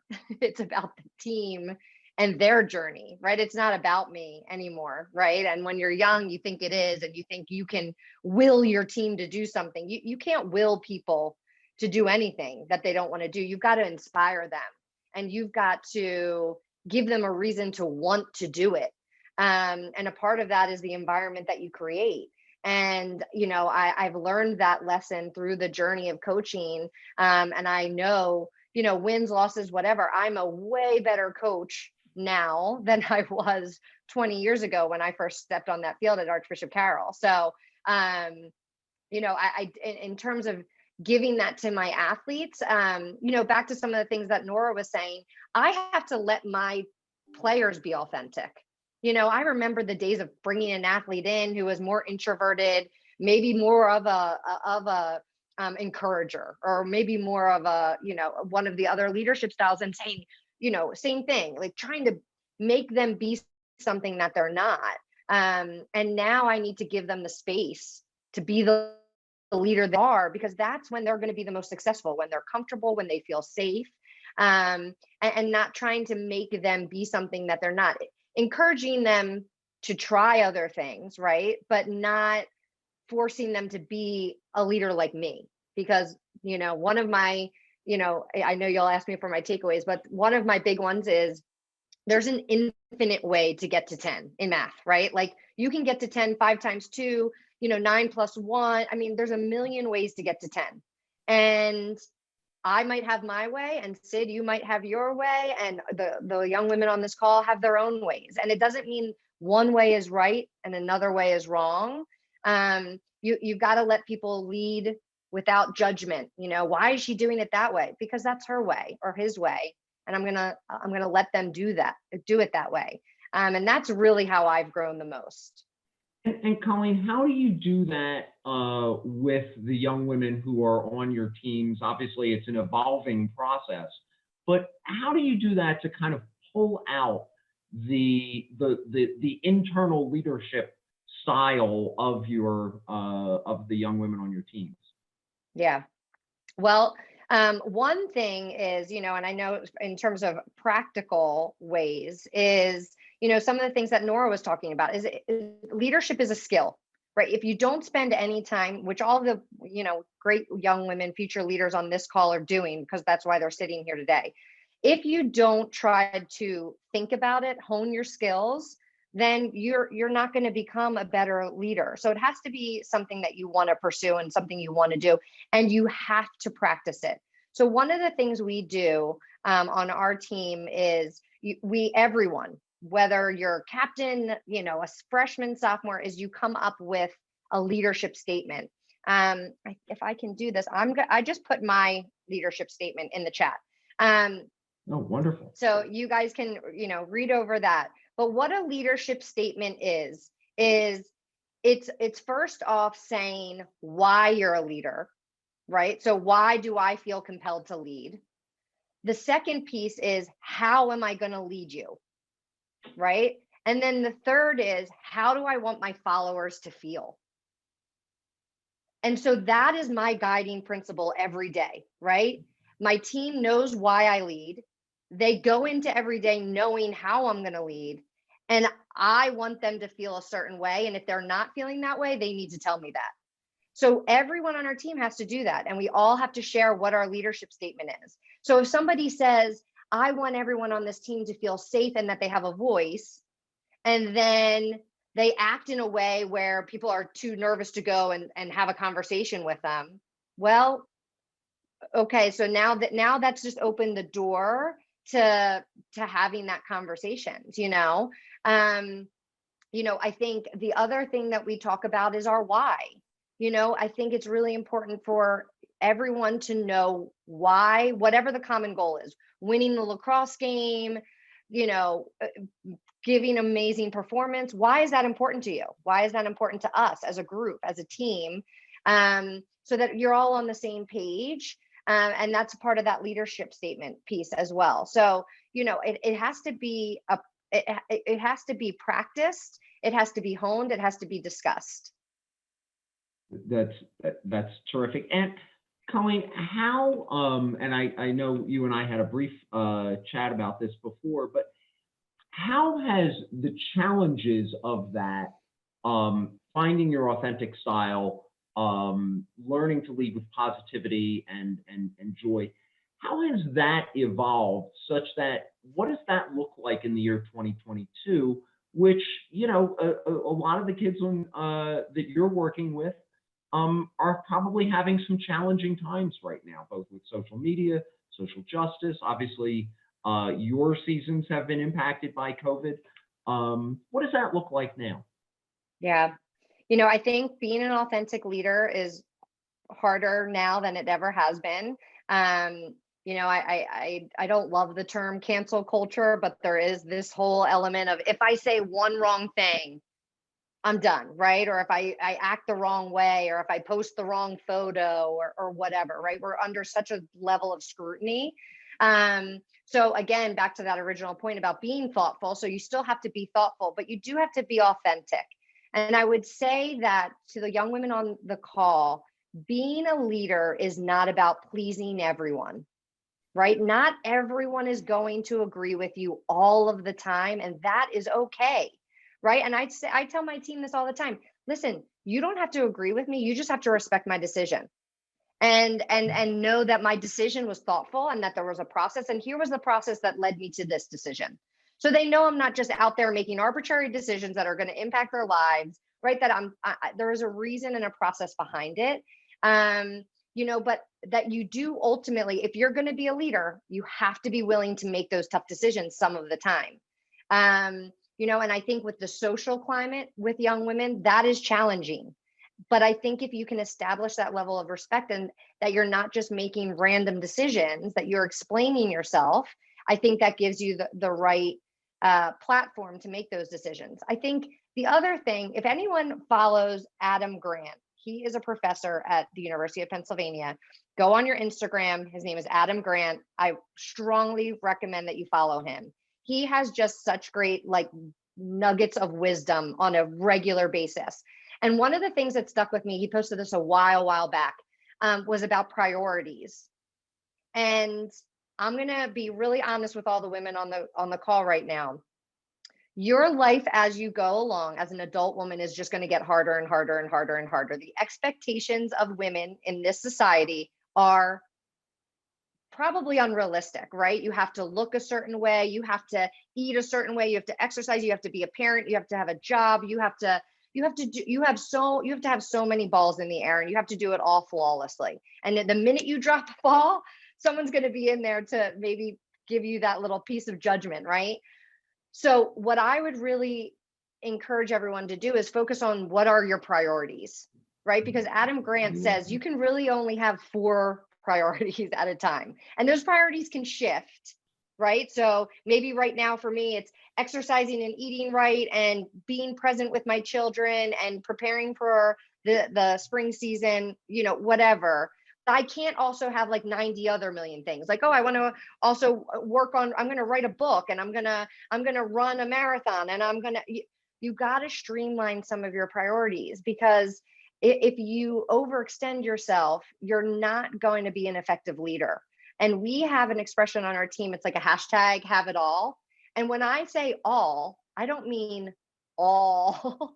I mean, what's your all? What are your priorities? What are the things that are going to be meaningful for your life, not for your best friend's life? That's her priority. It does not have to be your priority. And I think that's what makes you authentic as a leader as well, is determining what are your priorities, and not being distracted by everybody else's, priorities, and staying the course on what's important to you. And Colleen, just follow up, and then I know we have a line of questions for you, but it sounds like as a leader, when you're in the position of maybe saying something that the person or team that you're trying to lead may not want to hear, the way that comes through and still resonates is because you've already made the connection with the team, so they know where that message comes from. Is that fair?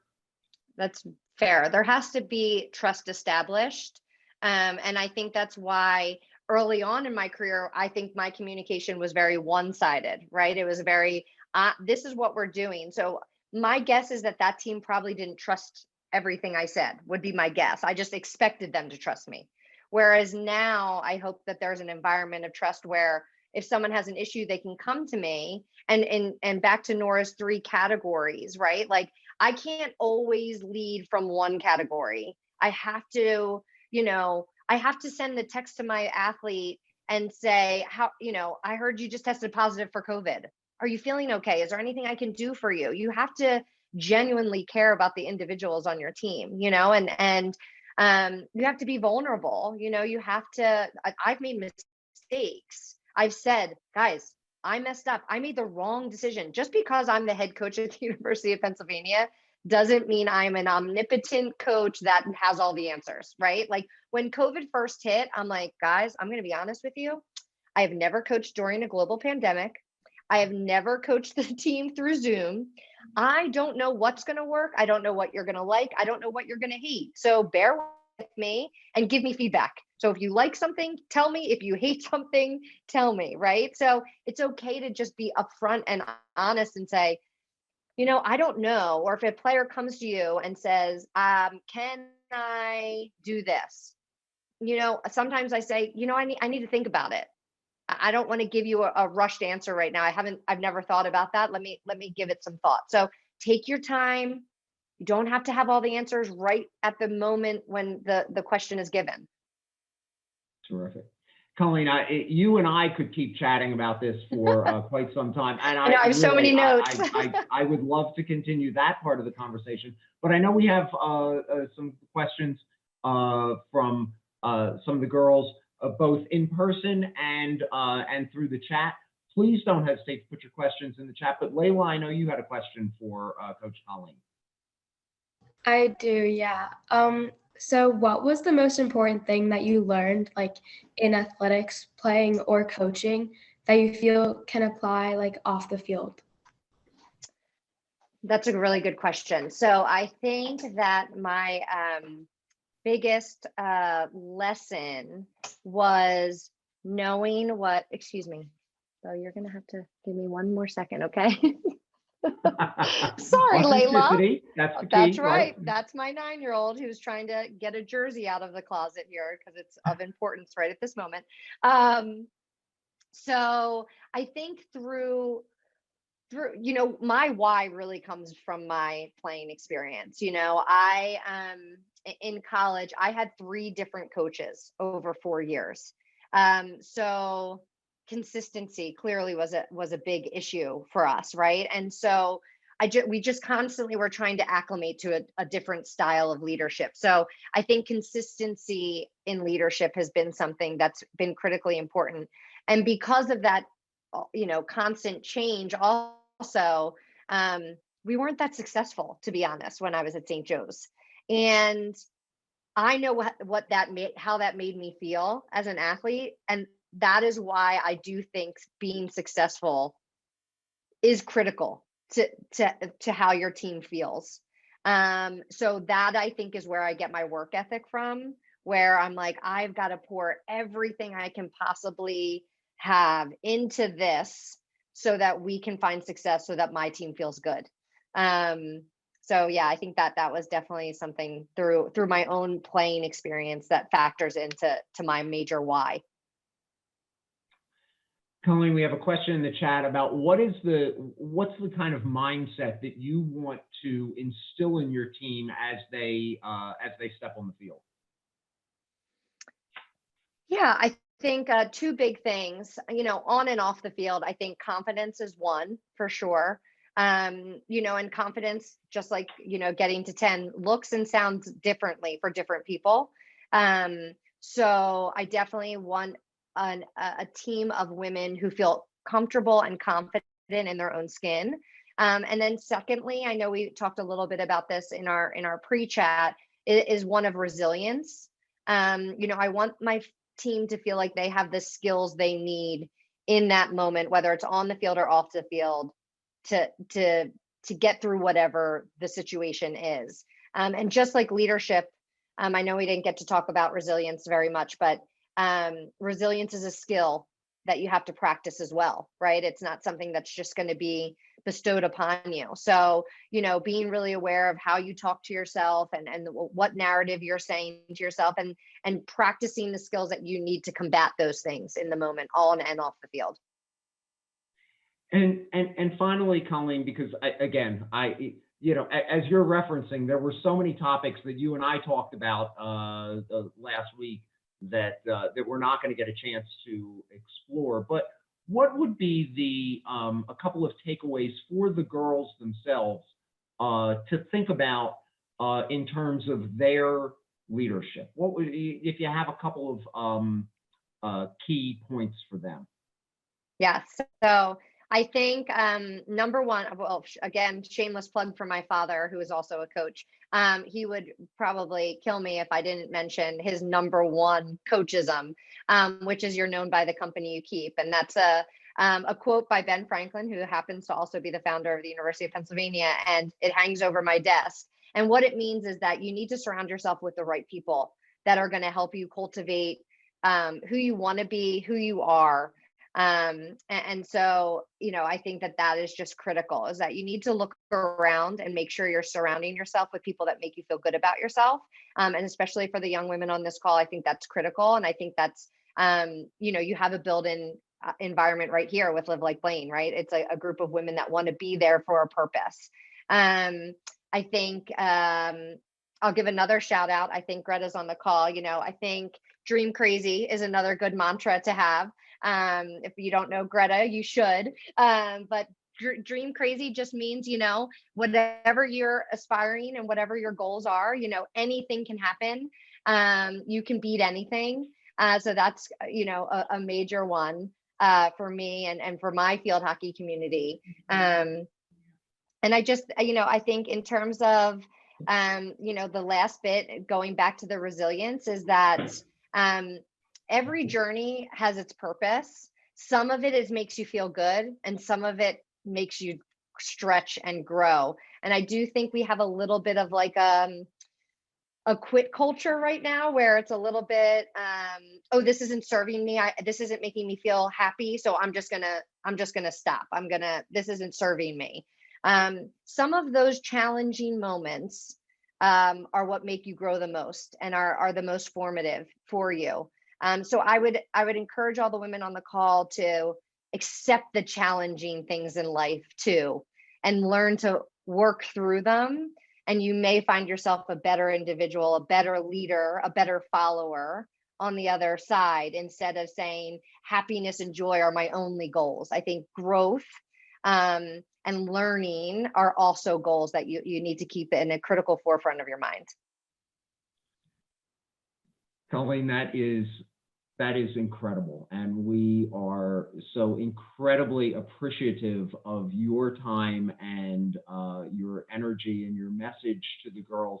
It's funny, I think we could now go off for another 20 minutes and talk about the lessons and the value of failure, which is so important in team sports and the like. We have always said that that one of the most important things that our girls learned in, through team sports was failing and losing, and that's a part of life, and you're not always going to succeed. I know you and I talked about that in the context of resilience, but there are so many lessons to be learned in that as well, even if at the moment it doesn't feel very positive. Absolutely. Well said. So in any event, Colleen, again, thank you so very, very much for this. We're getting incredible feedback in the chat, and again, we are so appreciative of your time. And now your son can go get his uniform out. I know. I think his Jonathan Taylor. I don't know which one. Embiid, somebody in there. He needs that jersey right now, so I'm going to go get that for him. All right. And thank you so much for having me. It was great. It is absolutely our pleasure.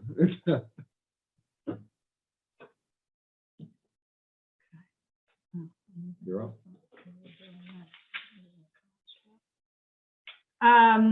Okay, so just wanted to have a little bit of a break. Again, this is a photo we wanted to show you all of our Leadership Academy girls this year, our student athletes, at the retreat that Sid referenced before, where we did a lot of outdoor activities. And again, just reiterate, we take a group this year, it's about 22 girls from diverse backgrounds, schools, etc., in the Philadelphia area. It's for high school sophomores, so if you're a freshman, think about applying for next year. Again, we provide the retreat, we do community service project, we do a community service project at the end, we do the monthly meetings, learning leadership, like Colleen just talked about, how it's important to learn leadership. And then finally, we also provide mentoring to you with professional women leaders in the community. All right, next slide, we're going to move into the athlete panel. This is our last session of the day. You guys are doing great hanging in there. With these speakers are just, I mean, frankly, I've been working for many, many, many years, and I'm learning stuff from them today that I can apply in my professional life.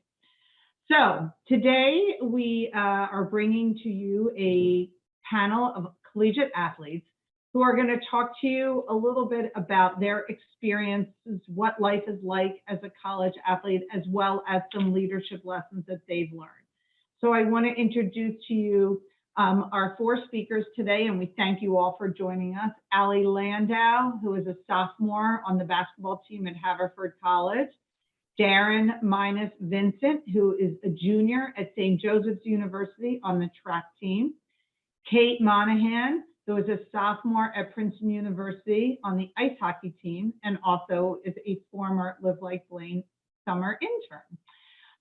And then Mary Shin, who is a senior at the University of Pennsylvania, who is on the golf team. And I believe she's the captain of the golf team there this year.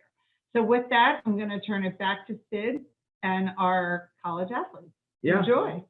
Absolutely. So welcome. Jill has given you a little bit of an introduction, but let's go around, and I'm going to, because I just want to make sure we don't have everybody talking at the same time, we'll go in the order that I am seeing you on my screen. So Allie, could you introduce yourself a little bit? Hi, everyone. My name's Allie. I'm a sophomore at Haverford College in Pennsylvania, and I play on the basketball team. And Allie, where did you go to high school also? I went to high school at Golda Ock Academy. It was a small private school in New Jersey. Got it. Okay. So yes, we need your hometown as well. So Darren, same question for you. Introduce yourself. Where did you go to high school, and where are you originally from? Hi, everyone. I'm Darren. I'm originally from South Jersey. I went to high school at Rancocas Valley Regional High School. I'm currently at St. Joseph's. I'm a junior. I run track there. And you know what? I forgot to ask Allie this. We'll circle back to it. But Darren, what's your major also? Business intelligence analytics. Business? Ooh, okay. Oh, let's talk about. No, okay. Let's move on. Kate, same question for you. If you'd introduce yourself and where you're from, what your major is, that would be great. Hi, everyone. My name's Kate. I'm from South Jersey. I'm a sophomore at Princeton on the women's ice hockey team. I went to Lawrenceville for high school, and I'm a prospective School of Public and International Affairs major. Terrific. And Mary, same for you. Hi, everyone. So good to be here. My name is Mary. I'm from Irvine, California. I went to high school at Sage Hill School in Newport Coast, and I'm currently a senior captain of the women's golf team at the University of Pennsylvania. And I'm majoring in science, technology, and society. Wow. Okay. So we could have an entirely different conversation as well with all of you. So one of the things that I think young women in high school who may aspire to be in play sports in college want to know is, what's your typical day like? One of the things that I know we used to talk about with Blaine is the balance that you need in having in your days, and obviously. So Allie, what's your typical day like? I mean, literally in terms of how you balance basketball, social life, schoolwork, academics, all of that together. It's actually not much different than my typical day was in high school, which surprised me when I got to college. When I saw that I was only going to be having like 2 classes a day, I was thinking I would have a lot of more free time, but you fill your day with a lot of your homework, and the practice schedule is very similar, at least at Haverford, to in high school. We have like a 4 to 7 time slot for practices. So I wake up, go to class, do homework. During lunch is when I get to socialize with a lot of my friends off the team. And then I have practice and games in the afternoon. So it's actually pretty similar to the way it was in high school for me, at least. And Kate, same question for you in terms of the balance and literally, you know, what does a day look like for you?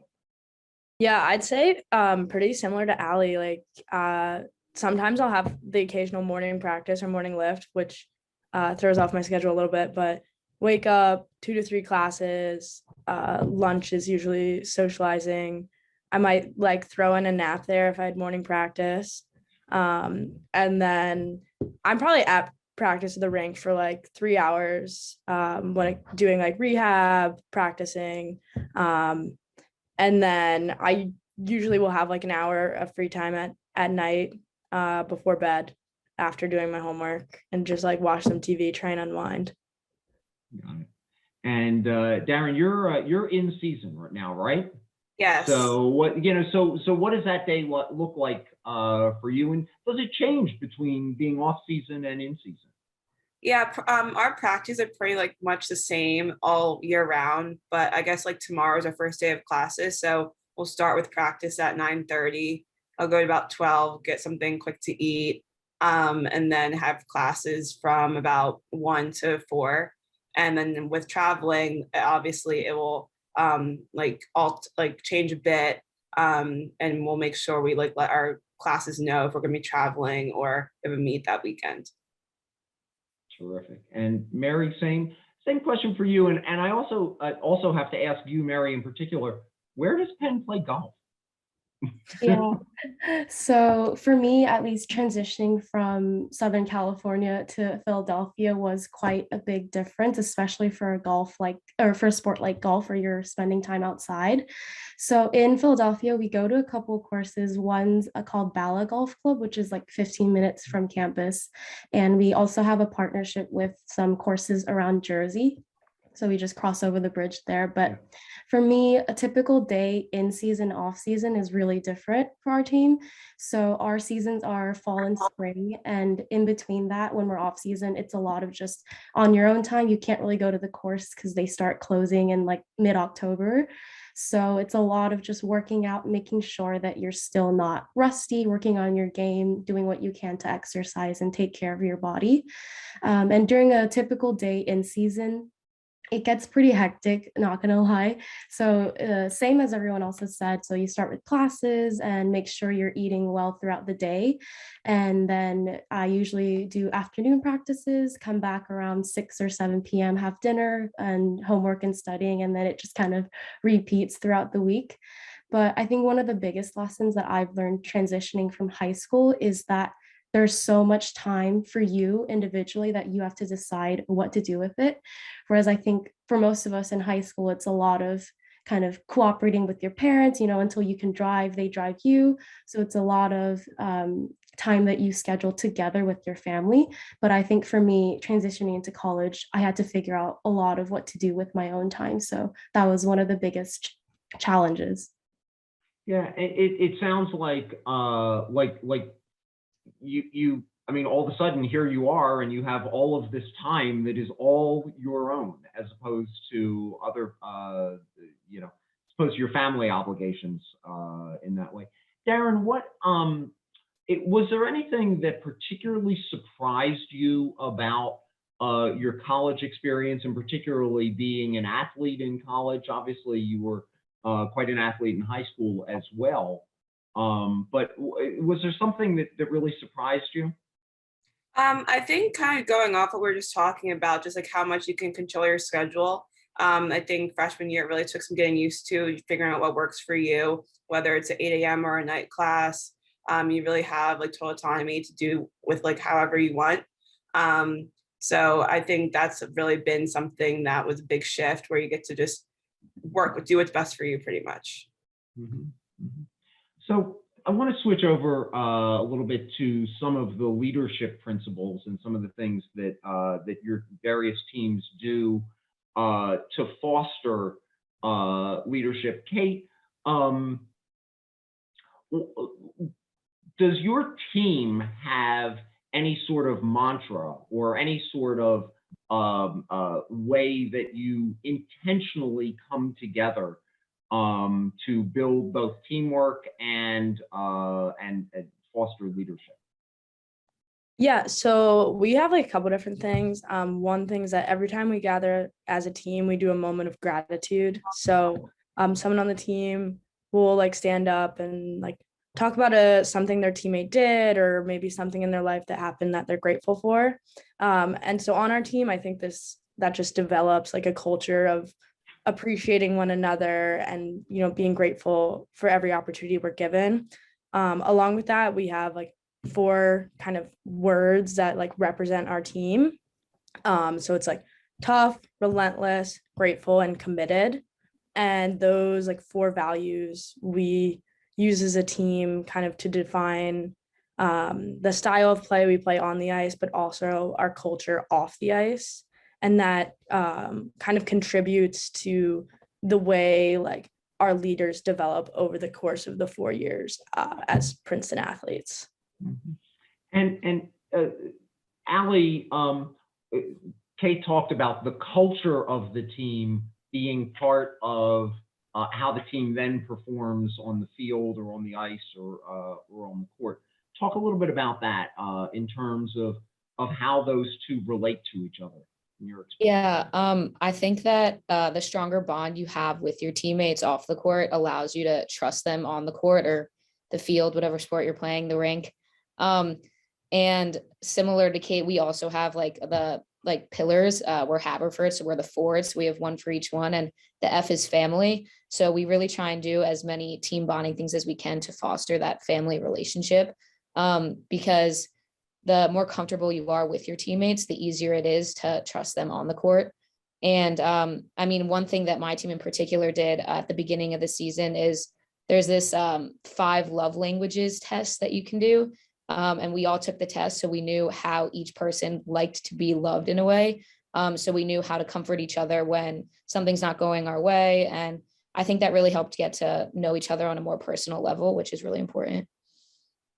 And do you, Mary, are there things that the team does in particular that you've found successful in bringing the team together and building that culture of, togetherness, of gratitude, of toughness, that sort of thing? Yeah, I love what Kate and Allie said. I think I especially resonated with what Allie said about family. So our team really has that culture and that value as well. I think one of the things that has helped our team a lot is this culture that we have of how the upperclassmen act as mentors for the lowerclassmen. So that can be with regards to like picking classes and picking your major, but also everything outside of that too. I know that throughout college, you have to, not only do you have to take care of yourself and go to classes and do your sport, you also need to think of the future, which it's a little scary and sometimes, but you do need to think of that as well. So that's another area of life, like internships and things like that, that upperclassmen help with the lowerclassmen. And we always have this culture of making sure that we can always come to each other and have different honest feedback or conversations about anything you feel like you need to talk about with other people on the team. So there's that really bonding experience of just having honest conversations and keeping tabs on each other and updating each other how your life is going outside of your sport. Mm-hmm. It's interesting because I think back to watching our girls in high school and thinking that there was a little bit of a divide between, as you became an upperclassman and, the freshmen and sophomores on the team. And the more effective leaders were inclusive in that way. That is, not drawing that distinction. Oh, well, you're the freshman, you need to be picking up the water bottles or whatever that would be, whatever that would be. Darren, have you seen that as well? The importance of being inclusive throughout the 4 years of the young women on the team? Yeah, definitely. I would say for my team in particular, like especially with COVID, when we had like the recruits coming in, we would make sure in the summer we would have a Zoom call with all the incoming freshmen and really get to know them, because that was a really hard time for them and they were becoming a part of our team. So really just fostering that team environment early on and just setting the standards so they knew what they're coming into. So we continued that even until last year. I think it really has resonated with a lot of people, just introducing the culture that we want to create early on, and they really buy into it, and it really shows in a lot of our performances. And how does it do that? That is, what's the importance of that?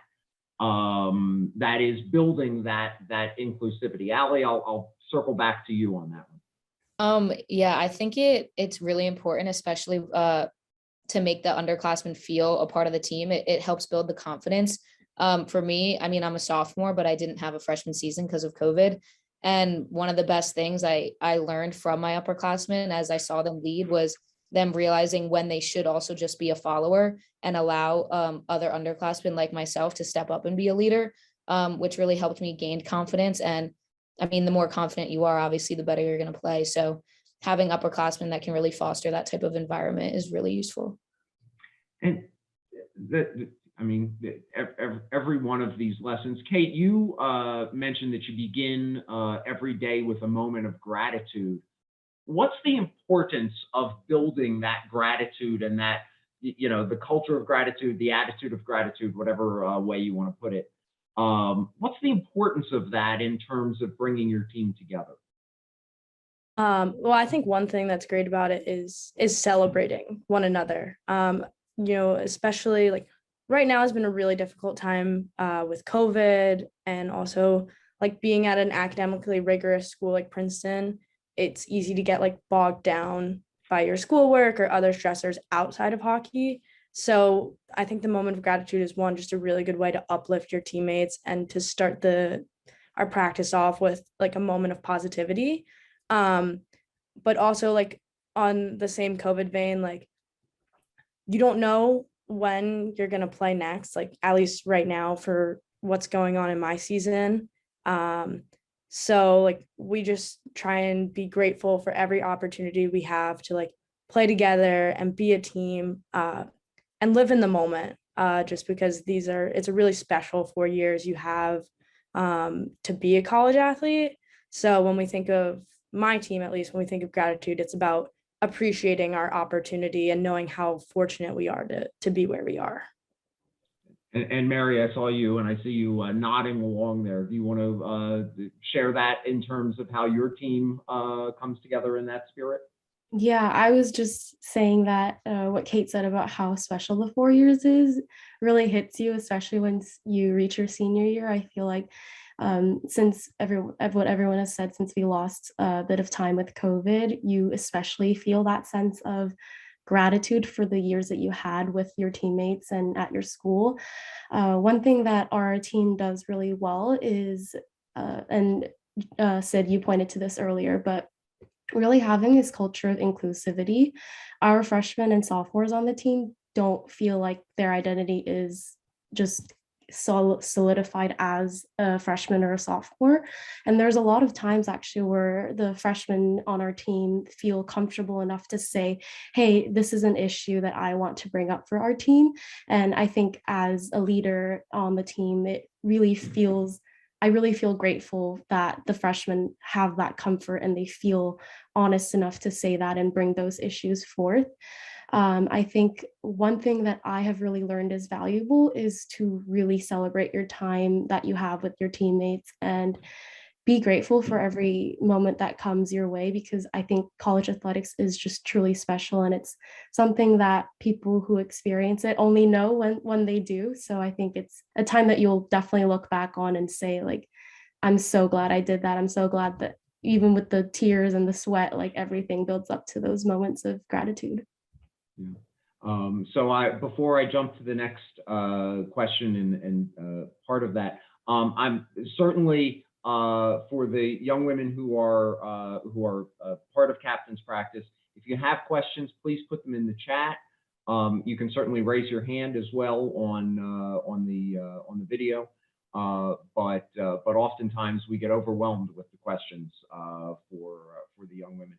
Darren, I saw you nodding along as Mary is saying the culture of inclusivity.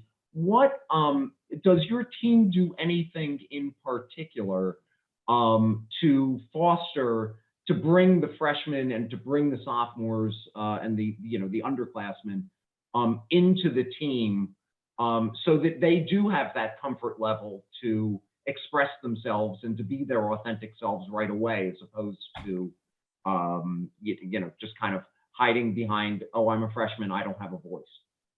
Yeah, like I would say, in addition to regular like team bonding, just getting to know everyone, one thing we really do preach is a lot of goal setting and getting to know each other through in that way, like not only just your team goals, but what you want for yourself. Especially coming from high school and going into the college environment, just really realizing what you want out of this experience. Maybe some of your goals in high school need to be elevated or really step up to the next level. So I think once you know each other's goals, then it really helps build that environment even more. And we learn more about each other through the process too, which really goes into the inclusivity, and just learning what really people value through that process. I mean, you know, the bringing people together, and I as I said, I think of high school where, you know, where sometimes there is a little bit more of an attitude of I'm an upperclassman and, you know, the freshmen should be doing this and the sophomores should be doing this. Allie, are those the type of things though that you can bring to a high school team as well? I mean, you're talking to a lot of high school athletes here, and that culture of inclusivity as well.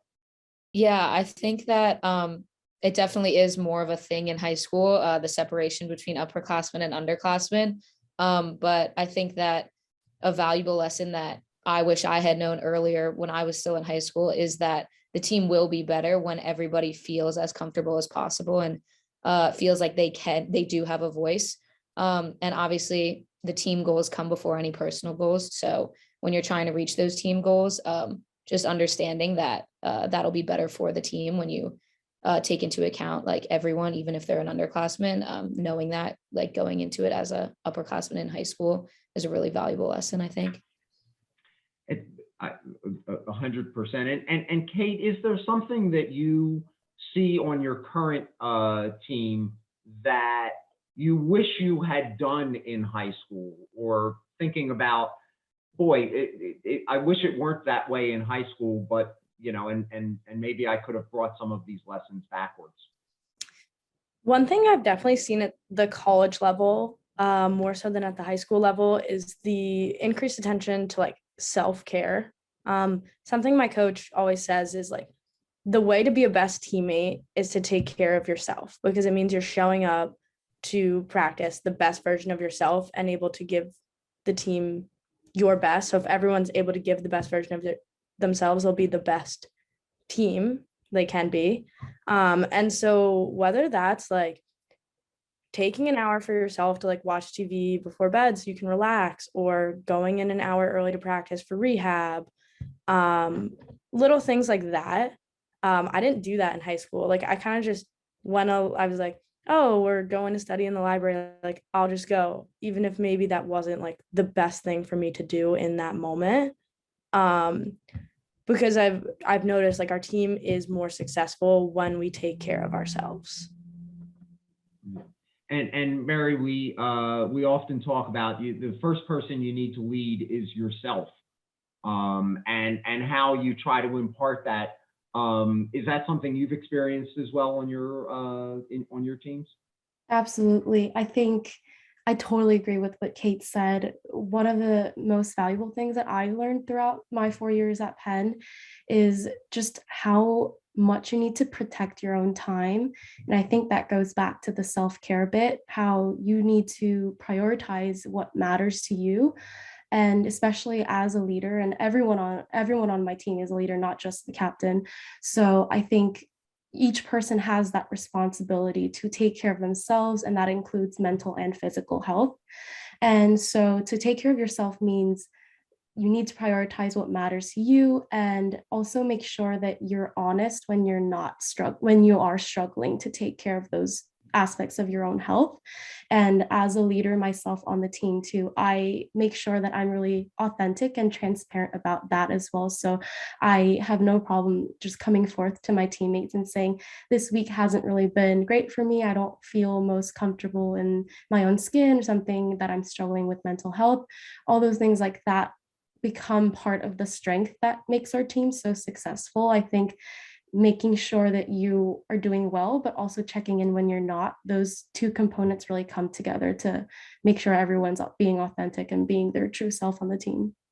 It sounds like the vulnerability lessons that Brene Brown and others, you know, talk about in terms of being a leader requires you to show your vulnerability, as well, and that's the authentic nature of that. So we do have a couple of questions, and Darren, how do you intentionally manage your time between the athletics and just being a college student as well? Yeah, I would say like for personally, like Google Calendar and just like a lot of those kind of productivity tools really have helped me a lot. And just like visually seeing everything blocked off in time, but I also make sure with that to block off time, as people said, like for self-care. Like I know not to schedule anything during a certain period of time because I need time for myself. Also like scheduling meals, because sometimes being a college athlete, you're so busy you may forget. So things like that, just really doing things ahead of time and planning has really helped me personally, but also doesn't really necessarily work for everyone. So I would say definitely like lean into other resources on campus. There's people like student athlete advisors, teammates, your coaches that really are there to help you manage the switch from high school to college. So relying on others as well to help you through that, reaching out and not trying to do every bit of it on your own, right? Exactly.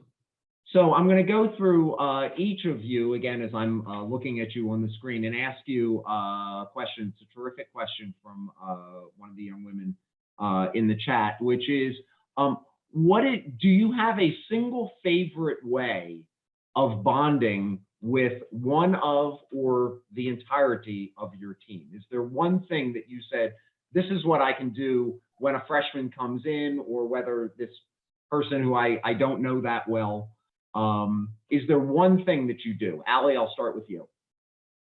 Yeah, so what worked really well for me when I was an incoming freshman, we have these things called summer buddies.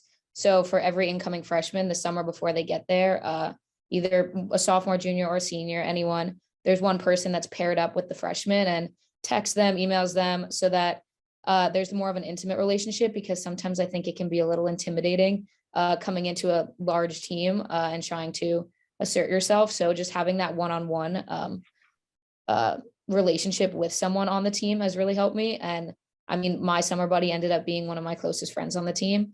And she was a senior, so she was able to really introduce me to the rest of the team and foster that relationship. Right, and that of course brings the freshman to senior inclusivity, that you're already you have somebody who vouches for you as that as well. Kate, same question to you. Do you have a single thing that you say, this is what I'm going to do when I don't know someone that well or want to bring them in? So similar to Allie, we have like a mentor system, which all the freshmen have found to be like really useful in helping them transition to school and just like build an initial relationship. I'd say as a team, we love like to build team camaraderie by going to other team sports games as a team. So like we'll go to a soccer game and all sit together, and that's really fun because then you can have little like conversations with the people around you, get to know them on a more individual level, but also like build good team energy by supporting other members of Princeton athletics. And for me, that's something I've loved to do because it's allowed me, one, to make better connections within my team, help our team foster like a good energy and spirit, but then also like you have the opportunity to build relations outside your team by going to these events. Right. It's interesting. I remember one of our speakers in the past used to talk about that she required the varsity athletes on her team to go to the JV games. And, it's one of the things that in high school in particular, the coach, after the varsity finishes, the coach will say, you all have to go to a half of the game that's being played after you, the JV game or whatever it would be. And the girls would always be, oh God, do I really have to do this? I've just played a game. I really don't want to still be here. And as you look back at it now, it's a little bit of a missed opportunity to cheer on, to show the JV that you actually do care about them, because they're going to be the varsity team. They're going to be your teammate next season for that. Mary, same question to you. Any particular one thing that you like to do? Yeah, I was so excited when this question was asked. My answer would 100% be eating with the team, and which has been a little bit difficult throughout COVID and in the virtual Zoom university, but every chance we get in the past too, we've always made an effort to eat together. And this is also really crucial for our sport at our school because we're probably one of the smallest, if not the smallest team on campus. We have 9 women on our team. So that's really different from any of the other sports at our school, at least. And I think we have plenty of opportunities to get to know each other on an individual level. So the leaders before me and me now, we always try to foster that team environment, and we do that by eating together. We also did karaoke in the past, which is fun. So just kind of bringing like different special activities to the team and getting to know ourselves as more than golfers, more than student athletes, as like actual human beings who do all these other things. Okay, and Darren, you're up. Last one. What's your go-to move to connect with your teammates? Yeah, well, I would say like with a sport like track, we don't really have as much of a divide between your academic year, but more so between your training group, like whether like sprints, distance, or like throws or anything. So, but when we come to meet day, like we're all one team. So we make sure we have buddies, like other people have said, on different like training groups. So we, for example, sprinter will have a distance runner, and like we'll know their PRs, we'll know when their races are, we'll make sure we're there to cheer them on, because sometimes we may not be able to communicate with them as much during practice, but when it comes to meet days, it really is important to be there for everyone. That's my favorite. So it's intentionally showing up for your teammates, and again, whatever that team would be, whether it's your athletic team, or obviously we all have a lot of other teams that we're on in our communities and the like. So listen, guys, I like with Colleen, I would love to continue this conversation. We have some interesting questions in the chat that unfortunately we're not going to be able to get to at this moment, because we want to be respectful of everybody's time. But I cannot thank you enough for participating in this, sharing your wisdom, your insight to this, for becoming part of the Live Like Blaine team as well. You're each just terrific, and you've given us a lot to think about, and a lot I hope for the girls to take back to their teams and to aspire to as well. So each of you really deserve 3 claps. We'll just give 3 claps for the whole panel as well, but thank you so much. Okay, and I'm going to turn back to Jill. Okay. Hi, everyone. All right. Great. Perfect. Okay. That was great. I wrote in the chat, I just loved hearing all of your thoughts. So going back to the 11 ways to live like Blaine, obviously, as we've talked about Blaine today, you know, look, she had all the accolades. She was an honor student and a all-league athlete and captain of 2 teams in high school. But as Sid mentioned, you know, her life wasn't perfect. Things didn't all go her way either. And that's important, because you have to realize nobody's is.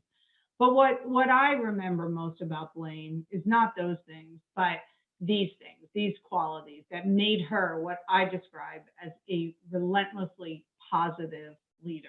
You know, and when I think about Blaine, I think about passion, joy, and positivity, and resilience. Those are the 4 that I think. So I'd be curious, now that you've been through the day, if people want to share which of these Live Like Blaine qualities they most embody. I would love to see what everyone puts into the chat and share with people while we review some other takeaways.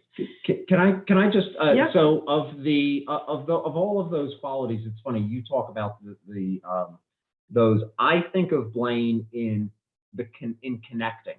Mm-hmm. She was a connector with everyone, and I think back to one letter that we got in particular, where a young woman shared that she was having some real struggles in college, and that when she would tell some of her friends about these struggles, they would say, you know, you're in college, it's all going to work out fine.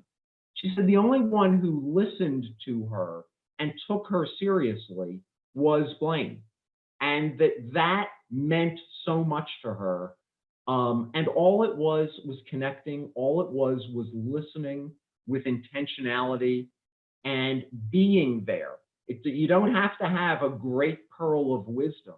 Sometimes it's just being there and listening and connecting and showing your teammate, your friend, whatever it would be, that you're there for them and that you will be there for them. And it's the listening and connecting part that I think is so important. And you heard that from our athletes panel. The connection is so critical. Anyway. Yeah, I agree. In life, not just, exactly. Okay. So I want to just wrap up by giving some takeaways for you from each of our speakers. Nuha Ahmedli, our educator, spoke about being true to yourself, following your passions, as she clearly did in her interesting story. 2, trying new things, right? Don't be afraid to fail. You're going to fail and you learn from it. So take some risks. Some are going to work out great, often. 3 is leading by example, how important that is to set a good example for the people that you're leading. And 4 is the power of personal connection, as we've talked about so many times. And then with Colleen, the connection, the takeaways are leadership is a skill that you need to practice and hone.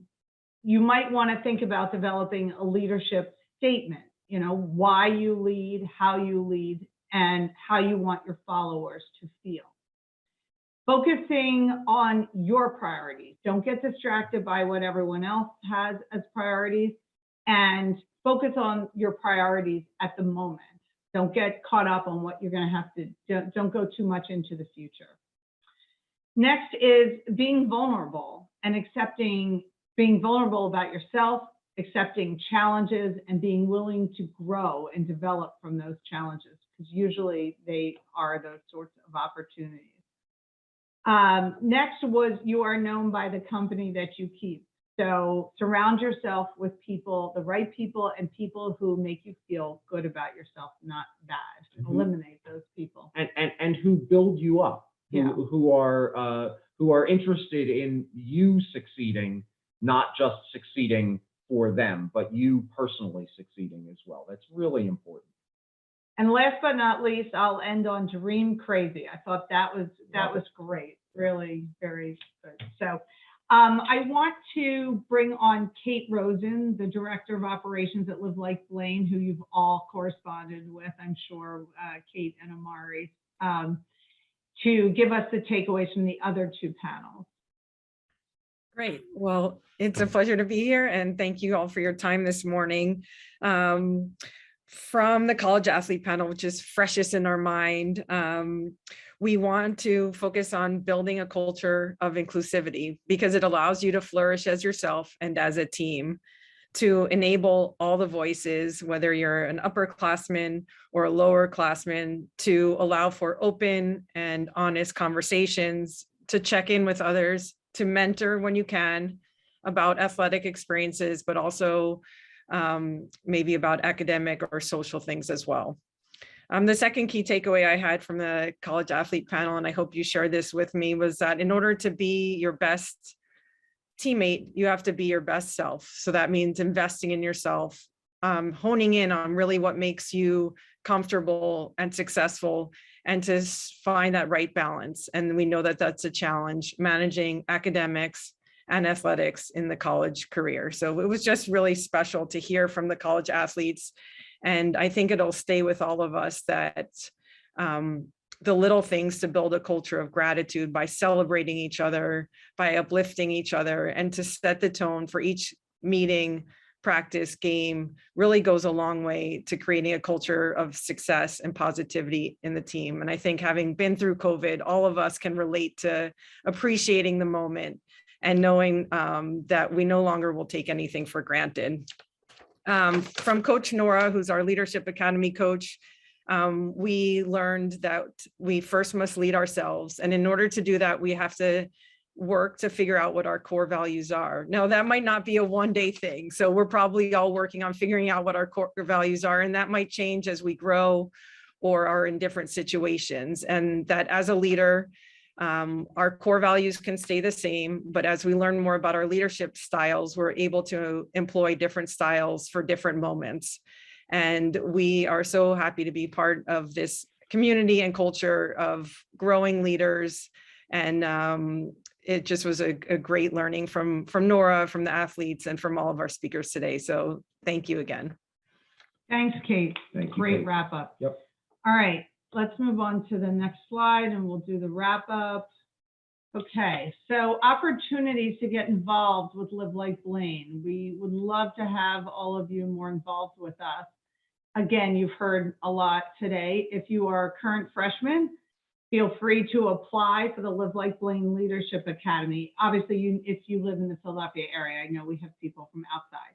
We'll have more information on that starting in March. Also, if you play soccer, lacrosse, or basketball, we give scholarships to attend the Julie Fowley Sports Leadership Academy, which is in New Jersey at the Petty School, June 26th to June 30th. We will also have more information about applying for that online starting in March. It's a wonderful, wonderful week-long camp that combines sports and leadership. Our current Leadership Academy students are planning some community service projects, which will involve athletics, of course, or fitness. So we will put some information out there. They will be supporting causes that are important to them and organizations. If you would like to participate in them, they and we would love for you to do that. And finally, connect with us on Facebook, Twitter, and Instagram, and sign up for our email list, which you can do on our website. If we go to the next slide, you can see all of our handles. Feel free to post about your experience today attending Captain's Practice. Tag us in any photos and hashtag us there with Fit to Lead and Live Like Blaine. Next.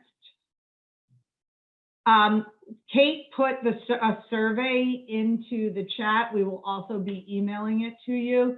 If you could take a few minutes, it's short, to complete it. It's really valuable for us in continuing to provide great content for you year after year. So we want to hear what you liked. If you have any great ideas on additional things we can do to improve the experience, we also want to hear that, because we are always looking to better ourselves as well and be vulnerable. Okay, next.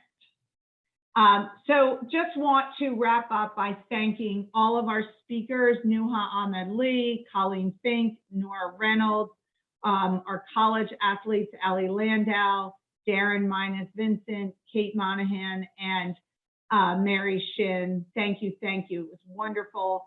Thank you to our production company, Matchbox, Chelly and Nina. We couldn't have done this without you.